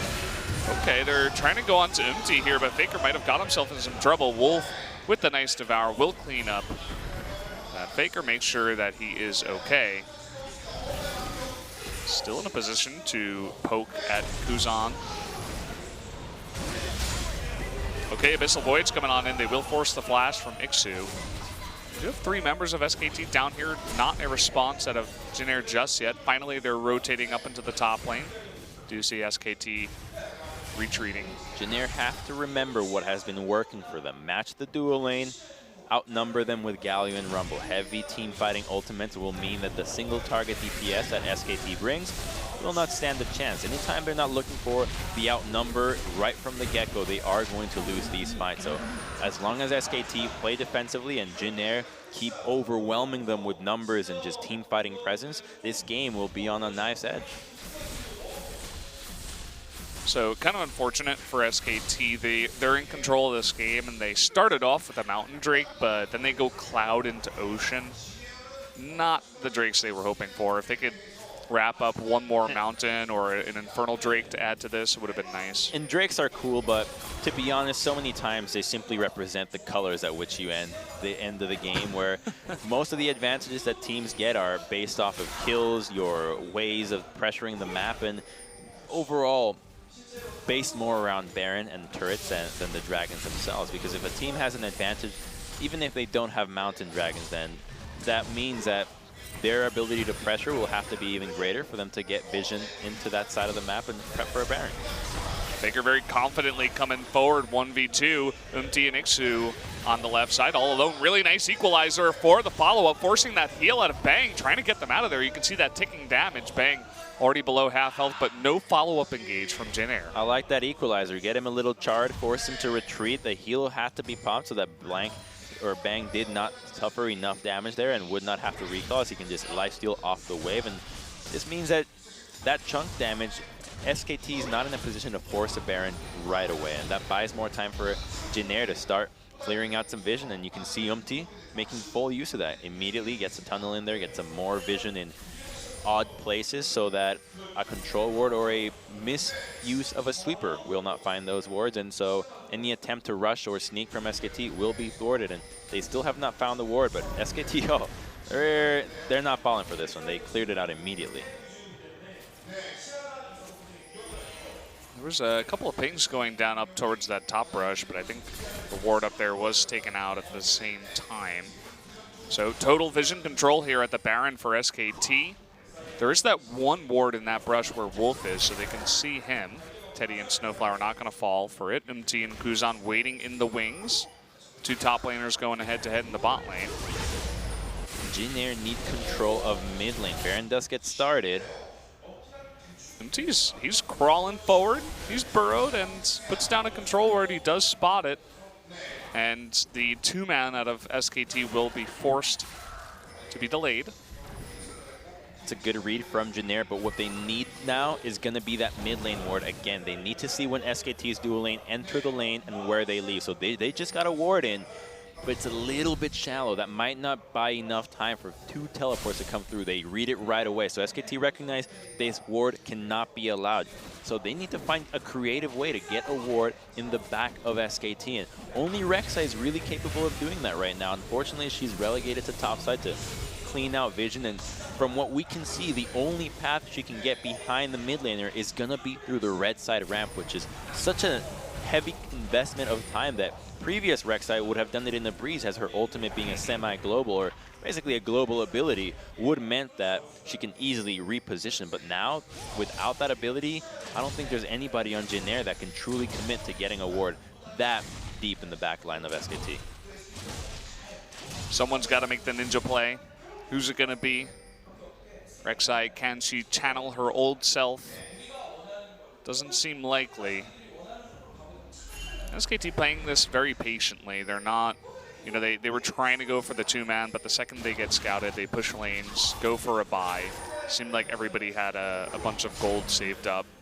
So they were able to do that. You can see the Seraphs completed on the side of Faker, so he's sitting on 3 really strong items at the moment, adding a bit of survivability into the mix too. They're waiting for the right combination of vision denial and pressure in the lanes before they can start putting up a Baron. They have no deep vision so far. And here's the 1v1. Oh, Intara might be able to do it. There's the Zhonyas. Will he follow up? That's pretty easy to force out the flash, but look at that. The ultimate coming out of Rumble. Intara forced to back away. Here comes Teddy, though, and that should be an easy cleanup. Will force the flash out. The flag and drag! I spoke too soon, and Intara escapes, and that might mean that we have a start here onto the Baron. Yes, it does. Looks like it's getting pretty low. Faker and Wolf trying to zone out the members. They do go off of the Baron, looking for a kill here onto Kuzan, trying to flash away. They do get that arrow on top of him. The Braum ult there helping out a lot, but not enough. They're going to throw in the Braum now. Teddy trying to jump away. Untara coming from behind, and that is going to be a dead Kalista. Bang. Trying to get on top of Snowflower, and all alone. Faker on the chase. Abyssal Voyage will do it. And now they're just chasing through the jungle instead of starting this Baron, trying to get as many kills as possible. And there you go, 4 members of Jin Air do get taken out. Tara just razzle-dazzles Jin Air to go to the bottom side to try to collapse on them, but it just backfires so much. The equalizer gets Tara low enough, and that flash was suspicious, to say the least, from Teddy to try to commit for that kill. And SKT, they had previous control all around the Baron side, so all they have to do is force a Baron. Galio overextends it. We'll take another look here. This is Galio trying to stop the Baron with Rek'Sai as well, but it's already too late. It's a 1v4 here. Kalista is nowhere to be found. The teleports are coming in, but there's a fight going on as well in the top tier too. Yeah, Untara going deep with that Cataclysm. Does take him out. Oh, landing that Q there is blank. Teddy, extremely low QSS. Not going to help him out there. Not in time. Kuzan desperately trying to take out Jarvan. Will not happen. And look at that wave. That is massive at this point. And, oh, SKT just outplayed Jin Air, and so did they. They outplayed themselves, getting too carried away with trying to stop that Baron, and now without any carries left alive. It's going to be a sub-30-minute victory. Looks like it's going to take out both these Nexus turrets, and that is going to be game number 2. Another 2-0 to our resident God team, SKT. Looking for some better KDA, but that's going to end it. The 2-0 victory over Jin Air. What seemed to be a lull in the game, we broke the action with a one-on-one, but Jin Air just could not hold true to what had been working for them so far. Outnumber the duel lane. Focus around your strength, the Kalista. Instead, they got carried away from the 1v1. Everybody collapsed, and the immediate team just got disjointed. The signs of an old team where you need focus on one objective where everybody's fighting for just wasn't there, and they got punished heavily. And in the meantime, SKT just remained true to their composure. Koma looked really happy, just full of smiles as he was going back into that booth. And I'd have to feel happy about it as well. I mean, pretty much everything went right. There were a couple of kills that they gave over. It wasn't a perfect game in the, perfect game sense of the word, but very, very close. And you can tell that SKT really do respect Jin Air as a team. They do know that these guys are very strong, and they put up a fight. Not as good, though. And Untara and Blank able to pick up 2 extra kills. Blank going to 15-0. Exactly. Tonight. The strength of Jin Air comes from them being able to recognize what the game-winning moves are. They've acted on it in Game 1. They did it again in Game 2. But halfway through the game, they just forget about it. It collapses for them, and plays that are erratic, that just don't make any sense, end up happening. So the shot calling is clearly suspect to the reason for this team to collapse in the mid and late stages in the game. Right now, we've seen them as an early game team completely shattering the expectations that we had of them coming into this season. But there's still semblances of, if they can just hold it together, they're like a freak of freaks, but instead of Game 1, it's the first 20 minutes of the game. If they could just do that, but more often, I think we got ourselves a real powerful contender. I mean, this was the beginning of it. A nice dive up in the top lane. They give first blood to that kind of attack Rek'Sai, if you will. They do trade over a kill, but they're being very active. They're looking for those kills, using that pressure, but things get a little bit out of hand. MT gets out of position. This arrow is just out of control. Ixu's like, give it to me, I want it. That was a weird hitbox also, but I guess when you're dealing with a machine, it's like driving a new car. You're like, oh, I guess I don't really know where I can park. Ends up getting a little too close to the arrow and does get stunned. And ends up giving 2 people. And here's another engage. I think this is the one we missed in the bottom side where the trading happened. So we saw this right at the tail end, the 1v1 with Iksu going for the kill, but here's where it all went downhill. They try to collapse on Untara. Sure, it looks juicy. Kalista's going to come through, and we thought she was going to die. He was going to die right away, but what a beautiful flashing outplay. in, and this crazy outplay. You can see Snowflower's there too, and as you were saying, this is when it all goes downhill. And they just felt the need to check the Baron right away, because between Kalista, Lee Sin, or Blade of the Ruined King, Ashe, a Cassiopeia with blue buff, and the Brawl and the Kench to tank everything, it's just so difficult to judge how long it's going to take. So they got caught off guard, went into face check, Galio out of position, and without Galio being there to protect for anybody else, there's no chance that Kalista can deal damage safely. I was making jokes about Faker's KD in that game, but, you know, just the little things. He actually landed the Q onto the Kalista, who is hopping back and forth, and that can be, I can speak from experience at a lower level, extremely hard to do as a Cassiopeia, but I mean, from the God Emperor himself, easily landing that, following up with the damage, taking out Teddy. And that's going to be a pretty clean victory for SKT. Only 4 kills and 1 tower on the side of Jin Air. And 27 minutes as they do end this first series in pretty short time. And while the victory was clean, I do think that Jin Air is in the position where they should be. So here we go, guys. We are going to jump straight into the interview. Let's go straight to that. So hello, everyone.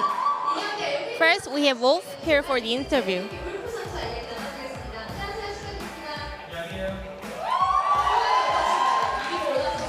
You guys are back in the first place. How do you feel?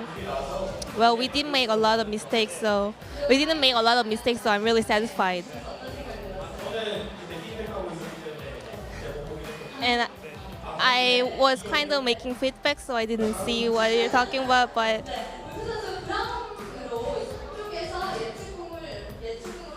so on the team fight on the top lane, you hit the LeBlanc with your ultimate. So did you predict it, or was it a team call? Well, that was my decision. I did it by myself. There wasn't a shot call from my team, but if I use my ult to the back, LeBlanc can go to the front, so I knew I was going to hit her.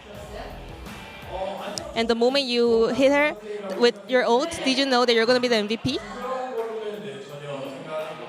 Well, at that moment, not really. In the boost talk, I saw like other players not agreeing with you getting the MVP. So I know that's a joke. Well, I'm kind of, you know, like getting MVP is kind of awkward, so we're just making jokes.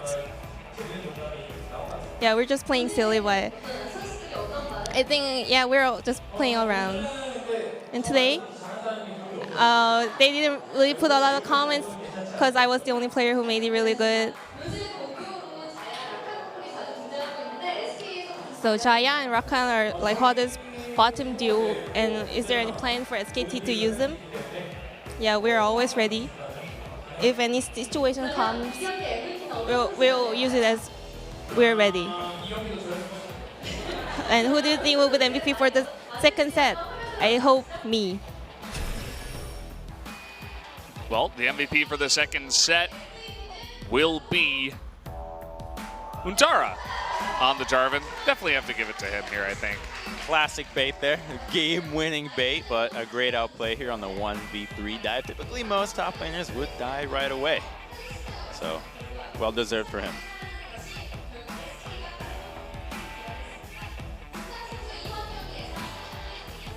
You could see he was just taking good trades, and mechanics were on point for the entirety of game 2, so let's hear from him.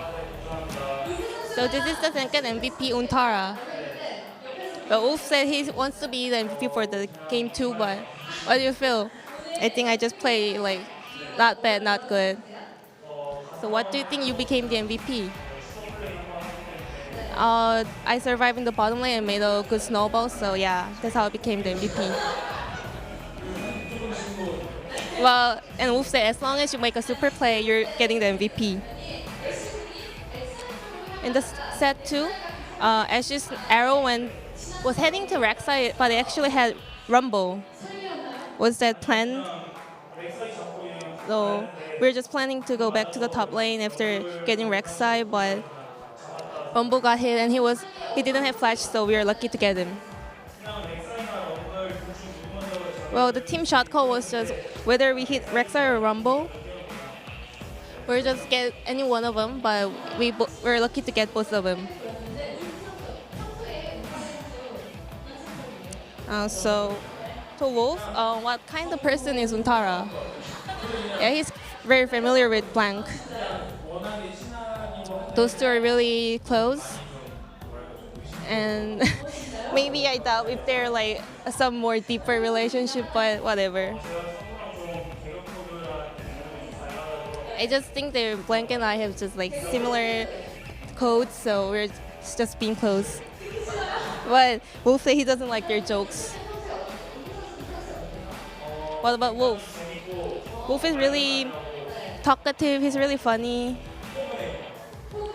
And also he's really like makes me want to cuddle. And there's a lot of other players who cuddles me.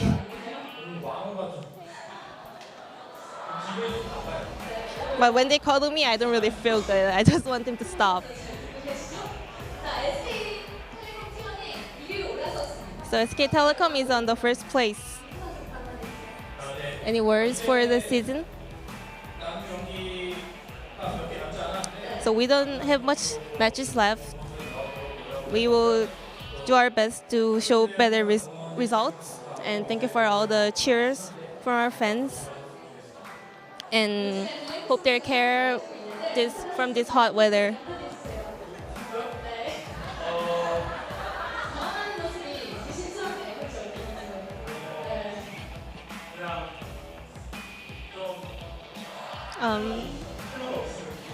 I have no words to say right now.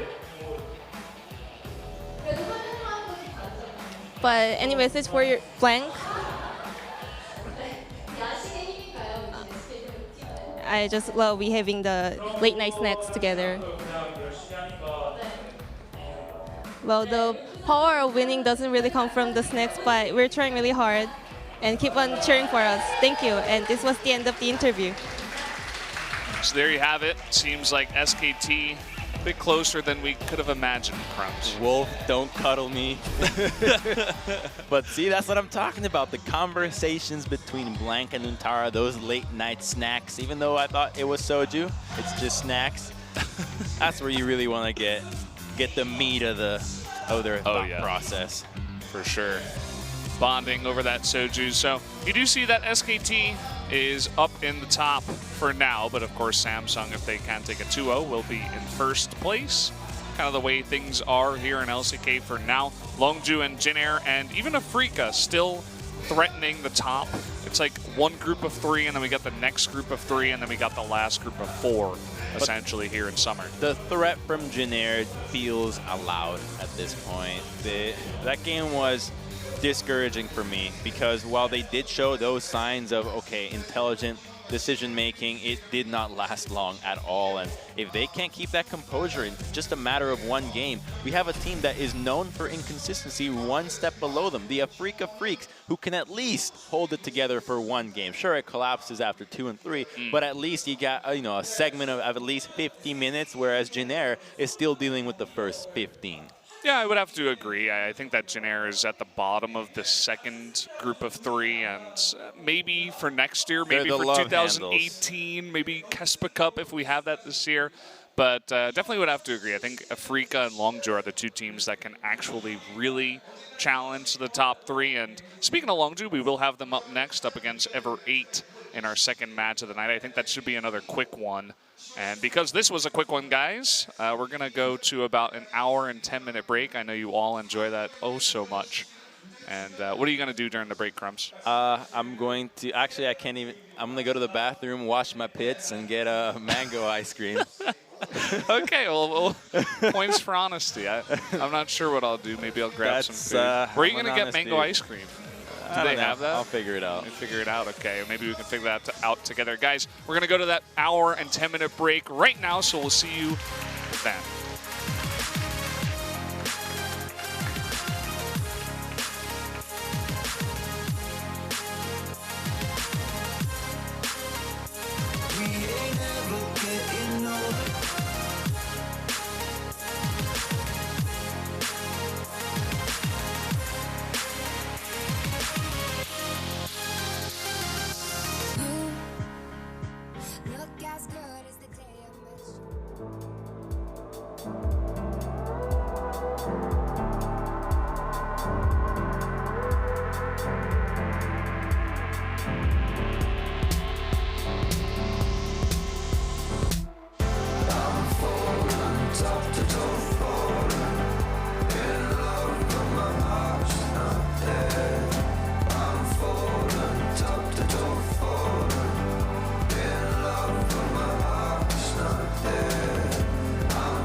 the golden lead. Gunpowder for the shooting beats. Don't make the light wrong. We're fighting war. Love ain't no game, 'cause brave feel the same.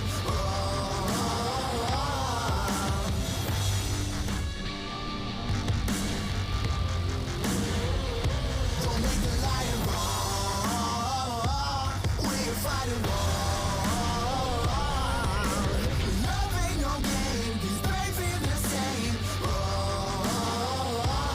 Make the light wrong.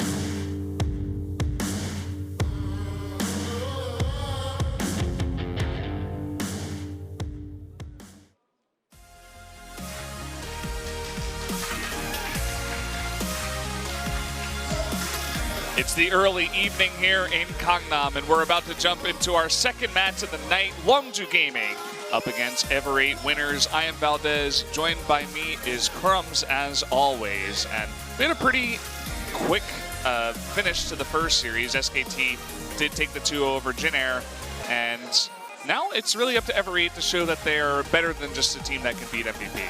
And they are up against Hot White Longzhu Gaming here that is on a roll and seemingly aiming straight for the top there, being able to dismantle the bottom teams as last time they beat MVP in pretty simple fashion, while Ever did bring some trouble to Samsung, but we do credit that one a bit to both parties just being all over the place. Yeah, that was a pretty cool series to watch. It definitely showed a little bit of what Ever 8 is capable of.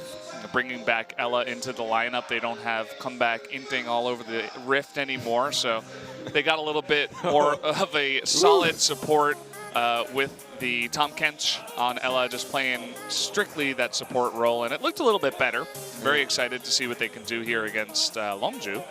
And speaking of excitement, the fans today are extra excited as it has been the 5th year for Prey's career, and as such we have all received cute little boxes with mine's on the floor. His face is right here on it, and while we keep talking about it, I'll present to you some of the snacks that we are. A croissant, some fruits. Yeah, even a stick to eat them with. A little juice, so yeah. Thanks, Prey, and fans. Yeah, shout out to the fans who always, for anyone's anniversary or debut or stuff like that, they always try to give out these little boxes to all the casters, to a lot of the fans as well. Shout out to them, and shout out to Prey. He's been with us for a very, very long time over the course of League of Legends history. And they sure do know how to celebrate here, and Longzhu has plenty of reason to do so as they continue their streak of success with a first ban Rumble. So not wanting to pick that up for themselves in the first rotation, then a pick that on red side makes a lot of sense for you to just lock that in right away. And you can expect maybe some Lee Sin targeted bans as well, as Cuz, while he has not shown crazy performances all around, and kind of stagnated and dropped a bit from what we saw initially, he still has remained a consistently good jungler, just not to the standard that he presented when he first debuted. Yeah, definitely had some hype coming in and was playing pretty good, but we actually have a Cassiopeia ban. And if you guys were watching the first series, we saw Faker go head-to-head with Kuzan in the mid lane against the Galio with that Cassiopeia. So maybe Longzhu threatening that pick for BDD. Exactly. Now it's likely that the Scrim meta has transitioned into Galio being answered by the Cassiopeia, as you're talking about. So saying, are you going to ban Galio if you don't have Cassiopeia as an answer? Ever still have one more ban in the table for them, and Syndra no longer available. So really testing the waters for Ever here. Are they gonna risk the Galio to go through? They've paid for it before, and they're not gonna do it again. Yeah, definitely do like the ban. And of course, the Kha'Zix is still available, but also Caitlyn, a big pick that has become kind of this ultra late game carry for all the 80 carry players, and they do pick that up first. And Caitlyn just, while you do give her some flack for not being so strong in the early game, her itemization now with the rapid fire means that she can just wave clear for days, similar to Hurricane, but she also has the threat of having an actual skill cap where the use of traps and use of your 90 caliber net to get out of situations will increase your DPS tremendously by having that extra crit damage that makes such a world of difference that you might think, oh, it's just an early to mid-game Caitlyn, surely that headshot's not going to hurt, and then bam, you get clapped, and all of a sudden you got a champion that in the hands of Prey, anniversary boy Prey, looking real dangerous against Varus and Orianna. Yeah, Orianna picked up here for Septid. So far he's 0-4 on it, but he's had some good games on the champion regardless of what his overall score is. I think it's mainly just a team issue and his team losing while he's playing Orianna rather than his play. That's the deceptive thing about League and stats. The winning team will always have them be inflated, while the losing, it becomes nearly impossible to tell the full story just by looking at the numbers. And we started off with Septid having an outrageous KDA, and now it's in the dumpster. But it's not a tale to his play. While he hasn't been playing as hype as it was when we came in, understandably so. The morale of the team still needs to catch back up to the performances that I'm sure they expect to bring back, and they're trying things out. They're bringing in Ella, they're making sure that they maintain their freshness and see what works on the Rift for them. And to be honest, last time against Samsung, Ella worked better for them than what we had seen from comeback from most of the games. We do see the Kazakhs, or Kazakhs, as he is 4-1 on this champion right now, being picked up for Kuz, and Talia pick here for BDD. So no Zed, no crazy picks for BDD this game, but Talia has definitely been a hotly contested mid laner nowadays here in Summer. It's curious to see Longzhu prioritize the Kazakhs over the Lee Sin right away.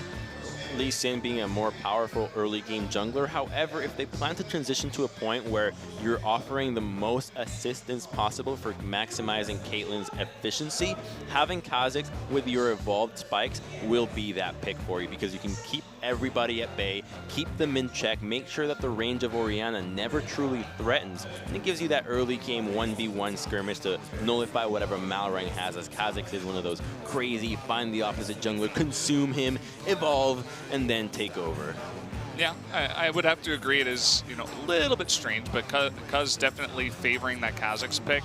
I feel like against Malrang, maybe you want to pick up the Lee Sin because he's played it 5 times so far and shown that it's his favorite jungler, but still going to go with that comfort of the Kazakhs.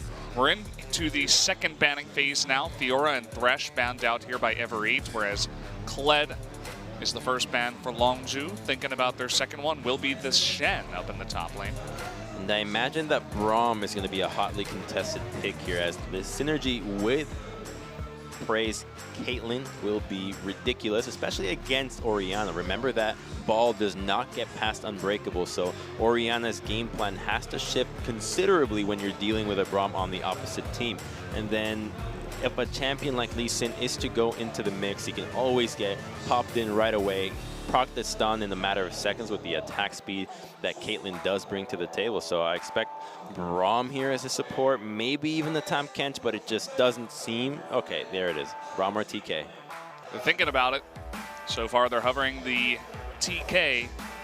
I think when the Jarvan comes out, you go with the Kench instead. You can protect your Caitlyn better against the Jarvan as opposed to the Braum, because now you're no longer dealing with ball as your threat. You're dealing with Jarvan as a ball carrier, and you cannot stop the ball in that situation. Therefore, it makes more sense to have a safer support for this Caitlyn, who will so far have a relatively uncontested laning phase, as we have yet to see the support from Ever to come out. They could still do the Braum themselves, but they have such a ample pool to select from here. Even the Zyra would make sense, but they are just going to choose that as they have so many auto-attacking champions. And these are the little synergies that you want to see be made. That way everybody can proc these spells. If you pick a Braum with a heavy AP lineup, chances are nobody can really get that concussive blows, but even Orianna benefits from attacking targets multiple times and will look to do so during a fight. So I love the pickup here, especially when you're dealing with divers like Renekton and Kazakhs.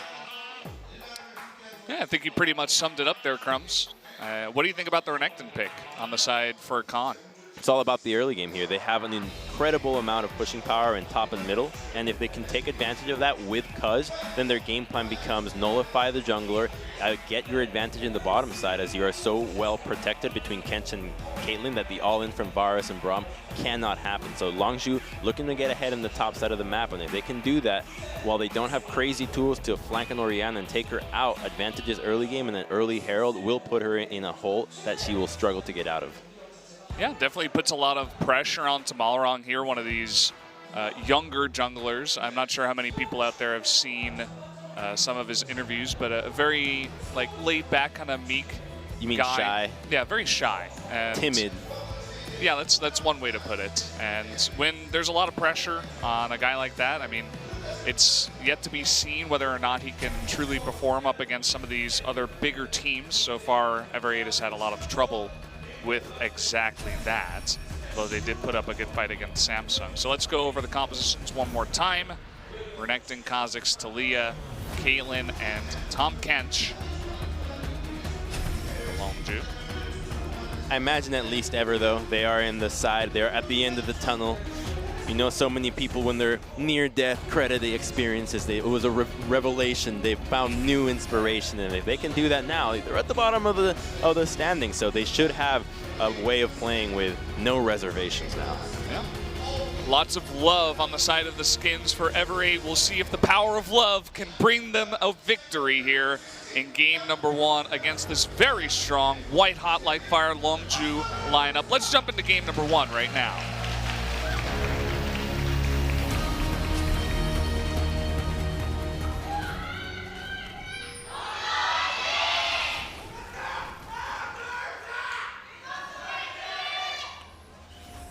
Wow. Oh, Okay. that's a burst.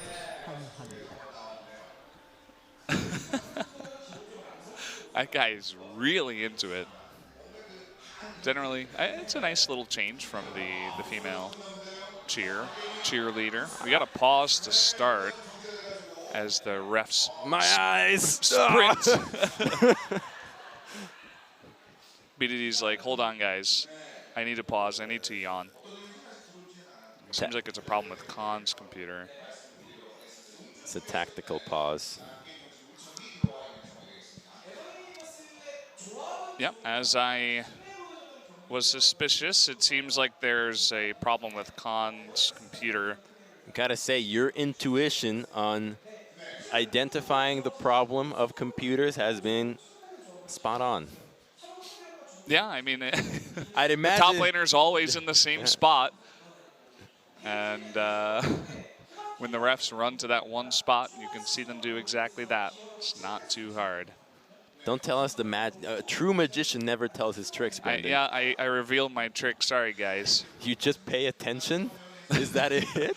I just watched the screen in front of me. It's as easy as that. We don't know exactly what the issue is. Oh, that sounds like Windows 10 telling me that the internet can't connect. Oh, we don't know what it is, but Yeah. would you like Would you us like to troubleshoot? Yeah. Oh, And you're like, yes, and you wait there for 2 minutes. It's like, we couldn't detect any issues, or it's like, we could not find a solution to this problem. restart the router. You restart the router.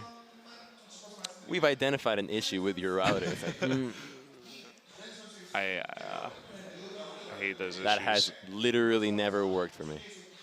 So Khan says because he spent more time loading, his in-game clock was behind. And, okay, I suppose if that is true, you would like to have your clock be on the same time as your teammates. I didn't know that was possible. That sounds like an easy enough fix to just go for a remake or a relog. So it shouldn't be any crazy amount of time for this pause. I just restart the game if necessary. We've only wasted 45 seconds. Most of us do that anyways, just at home trying to not get out of bed. You wake up and take hours watching TV, watching videos, memeing, thinking of what memes to come up with next. Sitting, is that what you do? You've on your never bed? laid there Laid in pondering your bed memes? pondering thinking what about meme memes. you want to come up with next? What's the meme economy looking like? What's the fidget spinner market up? What's I it mean, like right now? Just like you would check the newspaper for stocks, you got to go on r/meme economy, check that out, and see what's popular. See which memes you want to invest into. You know, memes are just a way to cope with existence. That's really what they are. Coping with the eternal sadness of every day. This got really real very fast. That's what memes are for. It's a way of self-expression. Somebody, a connection with someone. See, I knew this was going to happen because Crumbs was reading No, that's totally Play-Doh, true. in between the matches. Yes, I was reading the 4 Socratic dialogues of Play-Doh in between the matches. Yeah, you don't have that with you right now. No, I do not. Or else I guess you could show the audience, but... Oh, we do have a croissant. Do you want to show it off for the audience again? Open up the lunchbox, baby. Here you go. This is all in praise, honor. Oh, yeah. What angle? The fans are watching, like, what the hell is this guy doing? It's, yeah, you gotta give him credit, you know. Shout out to the fans who do give all that stuff to you know, these guys sit there and they play all day. It makes an impact in their lives, believe it or not, as minor as the gesture might be. For playing all day, you think about solo queue, and then your effort is truly rewarded just right at the end. But when somebody makes your day like that, they remember things that you even as a player don't remember. Yeah. Strikes a chord. It's like that time you signed the baby, right? Yeah, but I was much younger then and definitely did not care about those things at the time. True. That's true. Did anyone give you any presents for your anniversaries in pro gaming, Crumbs? Oh no, I think people celebrated. There was kind of like is it gonna be over?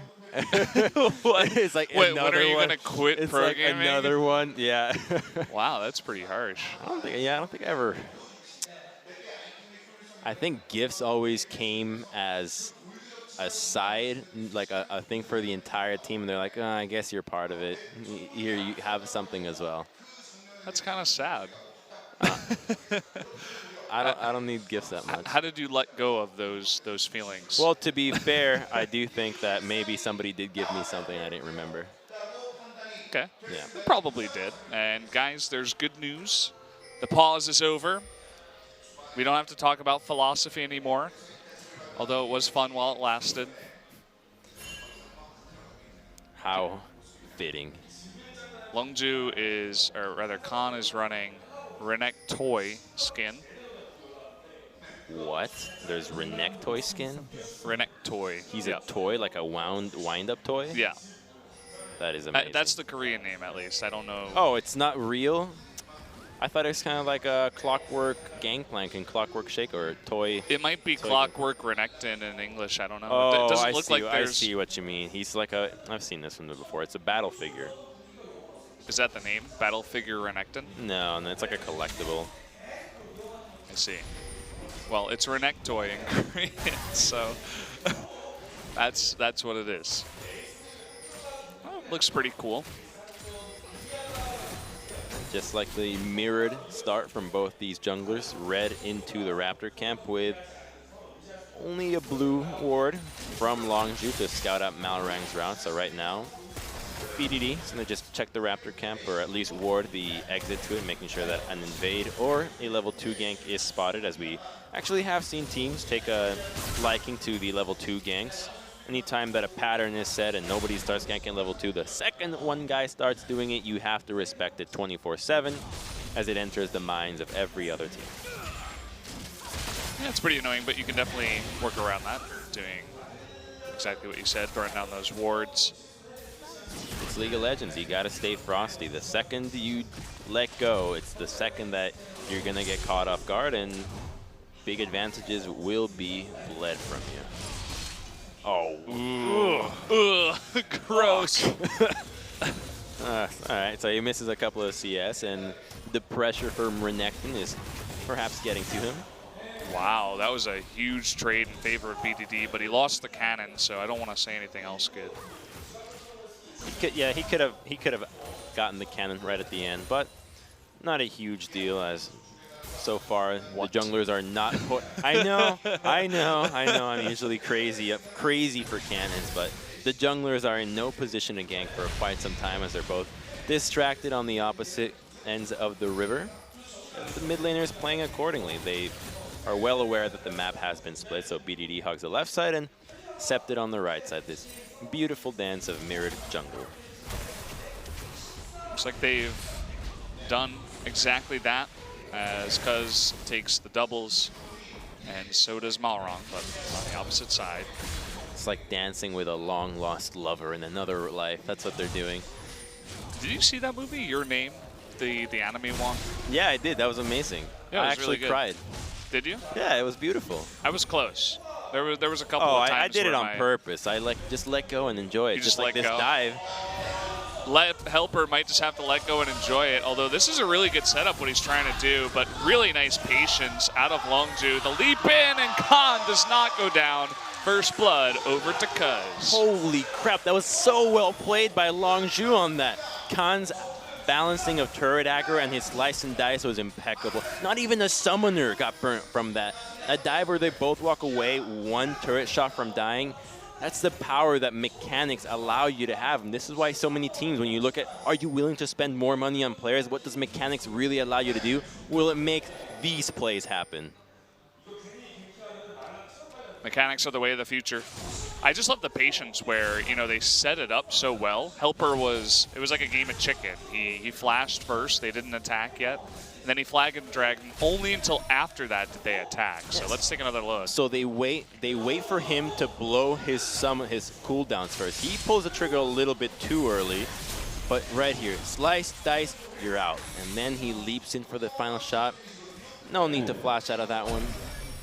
Beautiful dive. Oh, here comes Cuz. You were talking about that isolated damage. Will not be jumping in for that one. Doesn't want to dive 2 turrets, but does force Malrong to back off. Now the jungle matchup and the top lane matchup are going in the favor of Longzhu. They are playing to this advantage and they're just being relentless. Now this jungle belongs to Kazakhstan.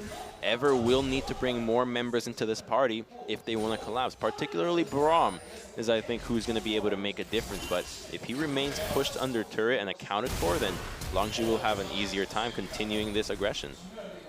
Missed a bit of a trade, an extended one in the mid lane. Both of the mid laners blowing their summoners. And it looks like Septed got the better end of that, but BDD with a couple of potions, so he can regen. Just showing how tense things are in the mid lane, as getting control of mid will mean that your jungler has an easier time in jungling, as well as allowing your team to collapse sooner. But a 3-man dive is being orchestrated that Septed can only speculate. They did a good job of sniffing this out. You can see that probably MIA calls in the top lane, as well as Malrong invading, might give them some extra information to say, okay, Cuz might be around mid lane. And now the map split is reversed, where the junglers now are back to their respective sides in the red side jungle, and this means that Ever is at a bit of a disadvantage, as they did lose that first blood in the top side. So now they're going to find themselves with a bit of the losing side for this newly accounted for split map. And as such, now Kazakhs gets to have an opportunity to enter the blue side, control the blue buff. And if they can deny a blue buff after this Orianna on the dive and the pressure they have bottom lane, it will signify the pressure on mid and bottom, potentially losing a first brick real quick. You can see that BDD was thinking about that Weaver's Wall down into bot lane, but decided against it. Cuz with his jungle item finished, will start the Mountain Drake. Here comes Malrong towards the bottom lane, and actually Cuz will jump off of this. The ward does spot him, and look at that damage chunked to about a 3rd health. Will he restart that Mountain Drake? Doesn't look like it just yet. Blue buff is about to spawn. I think eyes are on the blue buff here. He's already committed to showing he's on this side of the map. Taking Dragon would be a bit riskier, and all he has to do is control this blue buff. So well-timed pushes from the bottom lane and mid lane from Longzhu are in order if they want to take this blue buff. It has already spawned, and Lee Sin is nowhere to be found. So Longzhu prioritizing the objective that will yield them the most in the future. Yeah, I like the play. You can see Gorilla coming up here too, just in case. And they're going to hand this one over to Cuz. Not even giving that to BDD. Now they have to consider defending their own. They're not going to see Malrang invading blue buff. Okay, he's looking for a dive on, or a gank onto mid on the no summoners BDD, so a shockwave would be it. Looking for it, but Malrang shows himself BDD with the very quick response. So an invade will come out, and it doesn't seem like they're in a position to hand off blue to Septed, which would mean that the matchup in mid remains the exact same. So the junglers are just going to walk away happily off this. Of course, Kha'Zix will get the most out of this, as he is a mana jungler and Lee Sin is not. Oh, he got it. The cannon is secured, boys. It's all good. Money in the bank. You can see very small CS leads in most of the lanes, actually every single one. Top lane about, say about 7 or 8, mid lane about 10, bot lane about 10. In favor of Longzhu, of course. They did pick up the first blood at the same time in the top lane. And while you can say that, yes, they are great laners, and typically you see these guys get lane advantages as little as we see today on their own, notice the pathing that the jungler has taken to allow their lanes to play this way. It first started out on the top side, split the map top side, and let your Renekton get significantly far enough ahead of Jarvan that he can now lane comfortably and start a bit of growing a lead, even if it's not too massive. It does get Renekton past the early game safely, and get him in a position where you see him be a beast in late game. And the bot lane now, with the pressure they got from Kha'Zix jungling on this side and Lee Sin top side, it means they can push 24/7 and secure first brick in under 10 minutes. Yeah, just no response here, and it looks like Ever8 on the other side, they're just going to go for the Rift Herald. And you can see that Cuz started this Mountain Drake long ago. This is about to be picked up, and maybe they know that this will be the response out of Malrang, but they seem pretty content so far with just the first brick and the Mountain Drake. Yeah, they should be aware enough that Ever is trading the Herald for it, and pings do go out on it right now. Unfortunately, they are not in a position to respond to this, so Ever will have to make the most out of this Herald. This Herald cannot be one of those throwaways for some damage on the turret. It has to take a tower, preferably the mid lane, if they want to make this trade that happened at 10 minutes worthwhile for them. You can see Abyssal Voyage used here by Gorilla to help him and Prey get up into the top lane and save that turret. So they want to make sure they can extend this gold lead, keep it as far ahead as possible for as long as possible. Cuz even making his way up here. Maybe they're expecting Malrang to come support, as he is. So the thought process behind this move from Longzhu is it's going to be better for them to protect their own turret. So whatever's trying to do is grow their lead. They need to increase gold into this game so that the percentage of that they're at a disadvantage goes up and goes down as it becomes less meaningful with more gold into the map. So they're going to try to trade the top lane turret and try to surprise Longzhu. I think he should be fine here, yeah. So they're going to try to surprise Longzhu, take that top turret. Whereas for Longzhu, it'll benefit them to grow their lead if they match the dual lane. Not only can they stop an influx of gold happening into the game by trading even more turrets, but by protecting their own, this is the lane where they got the advantage that allowed them to get tier 2s, the tier 1 pretty much by themselves. So they should be able to eventually take down the tier 1 top solo, or at least use the pressure to rotate somewhere else. And they're using that for mid lane in a 5-man Look at this. 5 members into the mid lane. Septed, you're surrounded. I hope you have some kind of escape plan. He's going actually towards the bottom right, and he will get out. The teleport comes on in from Helper, and all of a sudden Longzhu are the ones that are on the escape. Cataclysm is going to be used with the shockwave. Good flash there by Prey to get out of harm's way. It doesn't look like Longzhu wants to get this, but a really nice hit of corruption there onto Prey, and the follow-up there by Duel will net him a kill. The follow-up looked a little hesitant from Ever, but eventually the members of the bottom lane arrive and they fully commit when they have all the resources there. So Septed sees the play happening and plays it beautifully. The only danger for this gank is going to be the Renekton, so all he has to do is worry about his positioning. As long as he can escape the Ruthless Predator, he's going to be perfectly fine. So he dances around with Ghost and flashes that out at the last second. So he sees him right here, get away from Renekton, waits for the flash, flashes right in anticipation. So beautifully played from him, and eventually they're playing it cautiously. Okay, we don't know where everybody's at. Shockwave dual lane is about to arrive completely here as Varus just enters the fight from over the wall. Nice chains of corruption, and the flash follow Braum is enough to take him out. Yep, so we return into the top lane. Although Longzhu did lose that kill, still ahead about 2,000 gold in this game. We've got a TP coming behind here in the top lane. We're looking for another dive. And this will be spotted out. Ella trying to recall. And Tool, he does have his summoners. Khan going in for the stun, waiting for that flash. The exhaust coming out from Ella, though. Will it be enough damage? The answer is no. In comes Talia, though. Looking for the knockup, won't happen. Eats 2 turret shots and doesn't get the kill. Meanwhile, Ever8, they're going to be pushing mid with the Rift Herald. The kills escape Longzhu as they pull the trigger too early, but a poor use of Rift Herald is not going to be able to yield them this tier 1 without a conflict. Longzhu is collapsing, so we might get a fight now. Yeah, it looks like a Rift Herald is taken out because he eats that Dissonant from Septed, and they're just going to back off. Don't want to re-engage onto that one. They get out, but they do manage to get that tier 1 turret. So while the Herald use looked questionable, it did get the turret.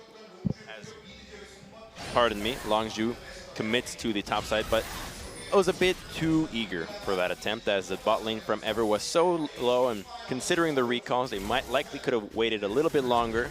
Make sure that Talia could have participated in that gank alongside Renekton as opposed to one after the other, and likely secure those 2 kills and maybe even present the opportunity for a 2-turret trade there for Longzhu. However, not all is lost as they at least got summoners out of the dual lane. They do pick that up. And you do see, looking at some items here, looks like Prey perhaps going into that Infinity Edge after the Zeal. Blade of the Rune King finish up here for duel. And double Tiamat on the side of Ever8 for the top and jungle. Don't see that all too often on the Lee Sin in competitive. Yeah, he started it off with it, just wanted to farm away and didn't make the most out of it as he still is 0-0-1 with Flash, so not many plays being made as Longzhu has been in the driver's seat for dictating the pace of this game, and their dual lane recalled to mirror the one from Ever, not because they know that they want to match the dual lanes, but because of this upcoming dragon. 30 seconds from now, it's an Infernal, and considering the carries that both teams are packing, this dragon will be worth dying for. That's what I like to hear. No cloud drakes, no ocean drakes. Only fire, only the Infernals for us. Fire and ground. And it looks like Longzhu, they have pretty good control over this area. The Scuttle Crab was taken by Ever8, but it did just end. Tongue Lash going to land onto Ella here. Just trying to deny as much vision as possible. We do have the Weaver's Wall about to come up, so they could use that to zone out Ever8 if they do try to come on in. You could see Khan coming up from the top lane. Doesn't have his teleport, needs to be close.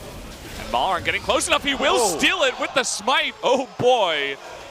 Malaran with the big steal, taking that Infernal away from Longzhu. What a cheeky steal there. Max range smite, not even phased. He knows just what he did and how meaningful this is going to be. And the commitment that Longzhu had all of a sudden goes to complete waste with just a quick ward hop from Malaran. So great use there. Sonic waves onto Gorilla and immediately gets out without any summoners spent. No commitment. The vision just wasn't even there. So that's what mechanics are all about. This is why having high mechanical players is always important when you balance it with smart decision making. Does that mean eventually we'll just replace them all with robots? Yeah, actually. that will be the case. It's kind of scary. There's a reason why, like, in chess and Go, robots always win. Just a late smite from Cuz. I mean, doesn't look like he even used it.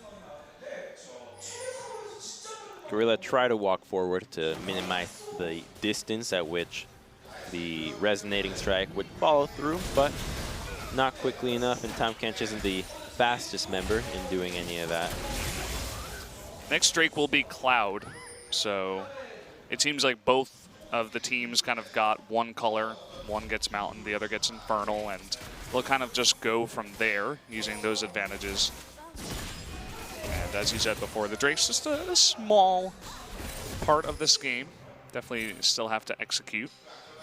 And it's now going to be about cracking tier 1 for Longzhu. Staying straight into the mid lane is not going to do it, so they're going to have to control 2 lanes. They've decided that the bottom side will be the second lane for them, so pushing out this wave will be important if they want to crack out mid lane. However, notice the control ward in the bottom side for Ever, right at the bot lane wards. That ward, here he goes, it's at the try. Okay, coming in on the try brush. In comes Helper from behind. Septed trying to get on in here. Cuz will take the blue. The teleport from Khan is a little bit late. Gorilla locked up, and the nice chain of corruption. Ooh. Look at that kick straight into Ella from Malrong. Cuz getting extremely low, but the damage is turning back. Double kill now for Duel. He's somehow still alive.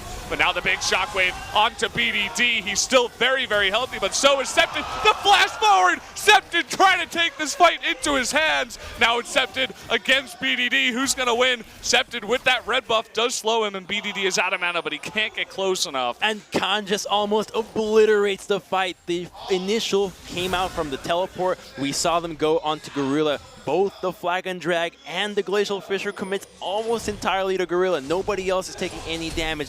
And we're going to take a look right there. Here comes the TP. It's coming into the try. Jarvan is here. The leap is used, and everything gets blown onto the Gorilla. The Flag and Drag, nobody can follow through. Septed is stuck in the outside. Doesn't have an angle for a shockwave, but a beautiful 2-man kick. Then immediately as the kick comes through, Ella commits to flashing in, but that's a Renekton that hit a 4-man slice and dice with Talia right in the backline, but the shockwave is good, and this one right here, the flash, Q dissonance, straight into the face, no chance of outplaying it. So sick. What a great fight. Put that in your highlight reel. That was a really fun one to watch. I thought Renekton was going to turn the whole thing around. Yeah, it was really close. Malrong showing up on his Lee Sin tonight. Really I feel like he's really on point here. And that just shows the level of play that is necessary to win one of these fights when the initiation is so botched. When so much is used on an insignificant target on a fight, such as Tahm Kench that early on, not to say that the Kench isn't insignificant, but without anybody to pop him right away, it does become misuse of those abilities, that you need that crazy play from Septed. That flash 2-man kick from Malrang just calculates the geometry in his head and finally pulls it off. Had those plays not happened, surely Longzhu would have wiped the floor with Ever.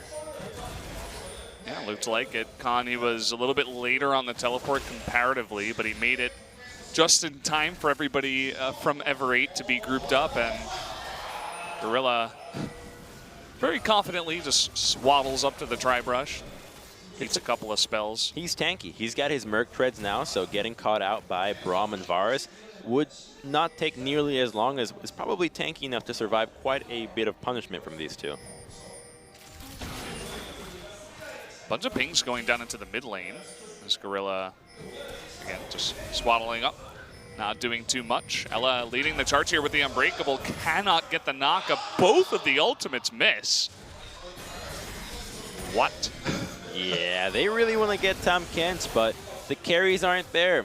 I don't think they're looking at Mercury Tread purchase. He does take a while to go down. There is exhaust on him as well, so he's not the easiest member to go for. And so instead of looking for the Tahm Kench, which is a viable option if you have multiple members there to pick him off right away, as opposed to on the max range of a Glacial Fissure, look for the targets that don't have Tahm Kench near him, such as Talia. Talia. I mean, if you can pop that Banshee's Veil, it's definitely not too tanky. Has a bit of extra health from the extra Dorans and the Haunting guys, but still, as you said before, it's just a bit of extra health. When you have Varus with Piercing Arrow and you have a Luden's Echo on Orianna, I think hitting the Banshee's Veil shouldn't be that difficult. Gorilla trying to go hardcore in by himself. No one joins the Abyssal Voyage, and at least I suppose he gets the Shockwave out of Septed, but just a small trade there. See, that's how much damage Orianna does to him by himself. If Varus was there, chances are it would not have been enough if Chains of Corruption were not used. So it just shows the commitment that it takes for the Tahm Kench to go down. Okay, we got BDD going to make it an unfair fight, but Helper looking to even it up. 3v3 and the teleport coming on in. Make that 4v3. And the trade here in the river, it looks like Cuz has found Septed. Can Septed trade it back? No, is the answer. Cuz with his X-Drinker will have enough survivability to take out that very squishy Orianna. He sure would have wished he had Shockwave right there, and as such, Cuz punishes him immediately. A no summoner Orianna cannot escape the grasp of a level 11 Kha'Zix. Now on the chase for Elise, and we've seen this go wrong many times, trying to flash for the stun, and he just ward hops away. Will they re-engage here onto Khan? There's the kick into Duel. Khan, though, will be stunned up by those concussive blows. He is going man mode, but he can't quite get enough damage, although he does get Duel really low. Will meet his fate. That was incredibly painful with the Titanic Hydra onto the Varus. He saves the heal intelligently, but now they have an idea as to just how much damage this Renekton can deal, and the answer is a heapin' helping. Hamburger Helper coming on in out of this Renekton. That's a saltwater Australian crocodile. That's no alligator. That's true.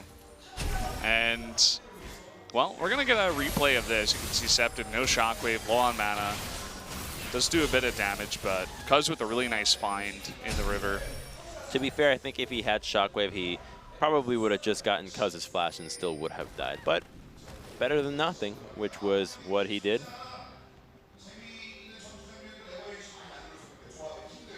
Well, we're sitting here at not too big of an advantage for Longzhu. They have only about 1,000 more gold, and that Infernal Drink is going to scale ever more so as we go later and later on into this game.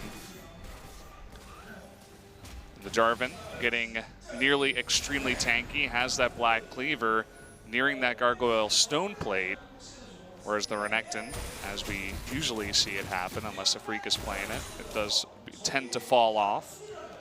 Ever with a bold move here, going for control of red side when they have no access to the bottom lane and are just barely clearing out the middle wave. Longzhu's in a position to just take Baron, and they're not going to hesitate.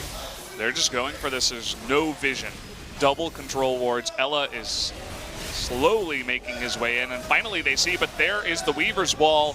Gonna lock out everyone and knock Ella into the pit all alone. There is going to be him jumping over the wall, though, to safety. Has to use his flash, but again, kind of just a free Baron there for Longzhu. What the hell was that from Ever? Why are they going to the red side at post 25 minutes, give up complete control of Baron when you have a Kha'Zix in the enemy team that can just obliterate Baron? I have no idea why they commit to the bottom side. There's no Dragon coming up next. They didn't even have pressure bottom lane, all for maybe a tier 2. Just so bizarre to go for that move. And Longzhu's like, all right, we'll take a free Baron. Thank you. And we'll see you next game now, I guess, because now with a split pushing Renekton that has been as beastly as it has been in these fights, who's going to defend against him? And successfully? I don't think so. Not looking good for them after giving up essentially that free Baron. And they're trying to make a defense up in the top lane. Looking for the Orianna. Looks like she's up in the top lane. Just couldn't see her on the mini-map. BDD and Cuz, they're pushing mid with the Baron. Jarvan is looking for an engage play, but there is no follow-up on anybody else. Oh, and he's eaten a lot of damage even before the fight starts. From the play from BDD. Duel helping to clear out this wave. Looks like the main focus right now is in mid and potentially bot from Khan. All Longzhu's doing is just 1-3-1-ing. 3 in the top, 1 in the mid lane, 1 in the bottom side. And eventually, because of the Baron, Ever will have to respond with a man advantage to any of these sides. And as such, it will open up the remaining pressure point from Longzhu to get turret advantages. And so far, it appears to be mid lane, as that's where they've done most of the damage. And maybe top, or the bottom side, once Talia starts rotating. Here she is, just halfway mid lane turret. Yeah, Cuz just supporting for now, making it so that BDD can get close and knock onto that turret with her range. And in the bottom lane, it looked like, I mean, if you take a look at Helper's health here, he was forced to go back. So a small rotation over from BDD into the bot lane probably means a tier 2 in bot. So the two lanes that they've been able to pressure the most are the ones where the AD carry, where Orianna has not been in, which are mid and bottom. The change will go, but Devour. Oh, here we go, trying to save Prey as much as possible. The flash there by BDD to save his life. Malarong, extremely low, will get out, forced to blow his flash, as did BDD. But a nice disengage there by Longzhu. They get the summoners out of BDD, so that's what they can count for in the next couple of fights. The Weaver's Law will block a couple of members out.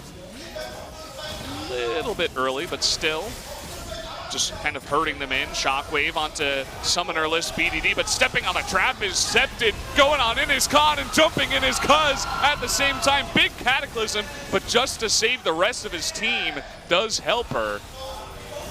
And they knew that Renekton was flanking, but the Shockwave was used onto the solo BDD, and as such, they had no chance of killing anybody in that fight. Renekton goes for the flank, and Septed, without anybody to protect him, just gets deleted by Khan, and Cuz flashing in for the final auto for the secure onto the kill. And now this Orianna is even more behind than she was, and she's the main stall tactic for Ever this time around. And to lose an inhibitor pre-30 minutes is dangerous for them to stall this one out. Yeah, and they already lost that inhibitor, but now they're going up against double Mountain Drake. And in the next push, I mean, it's going to be so hard for them to deal with the rush down potential of Longzhu to take a quick Baron, to take a quick Elder, to push a quick lane even, take a quick mid tier 2. So I think the Shockwave's trying to hit more members, maybe hoping that Kha'Zix will step into it, but he walks straight into the trap. As soon as a crit comes in, there's no hesitation on the members of Longzhu. Both Cuz and Can flash right away, eliminate Orianna, and that's their goal for all these fights. Eliminate Orianna, let your Ninja Tabis do the work against Varus. The life of an AD carry. Ninja Tabi, even though it's nerfed, 10% still substantial. Yep. ADC in 2017, lol. Doesn't matter what split it is. Well, they're always in every meta. Then they're always... Caitlyn's pretty good. They were played as mid, support, jungle, top, and AD. And AD. So I think the meme, while true to some extent, ADs are the most common, right? I think it's just the attitude of ADs at times. They're like the rock stars. They want to have the spotlight. It's like, what? All the farm is theirs. You can't theirs. have a piano solo. Only I deserve a vocal solo. You get those guys. Doesn't even play an instrument, just needs to have his own. Yeah, just needs the spotlight, you know? Prima donnas of League of Legends are the AD carry players. Look at this, Cuz they know where he is, and he seems like he kind of knows he was going to check anyway. Trying to hop away Redemption, and the plans will keep him alive easily. And the Chains of Corruption a little bit too late, but the idea was there forever, waiting for a pick while defending the vision of the red side. That's where the next pressure point's going to be. It's going to be about that Baron in a minute 20. In the meantime, Khan just power diving Helper, just chunking him out. Fortunately, can't go back in as red buff is still on Jarvan. Tom Kent alone zones out 3 members of Ever 8. And look at this, as you were saying, I mean, this Renekton is just hell for this Jarvan to deal with right now.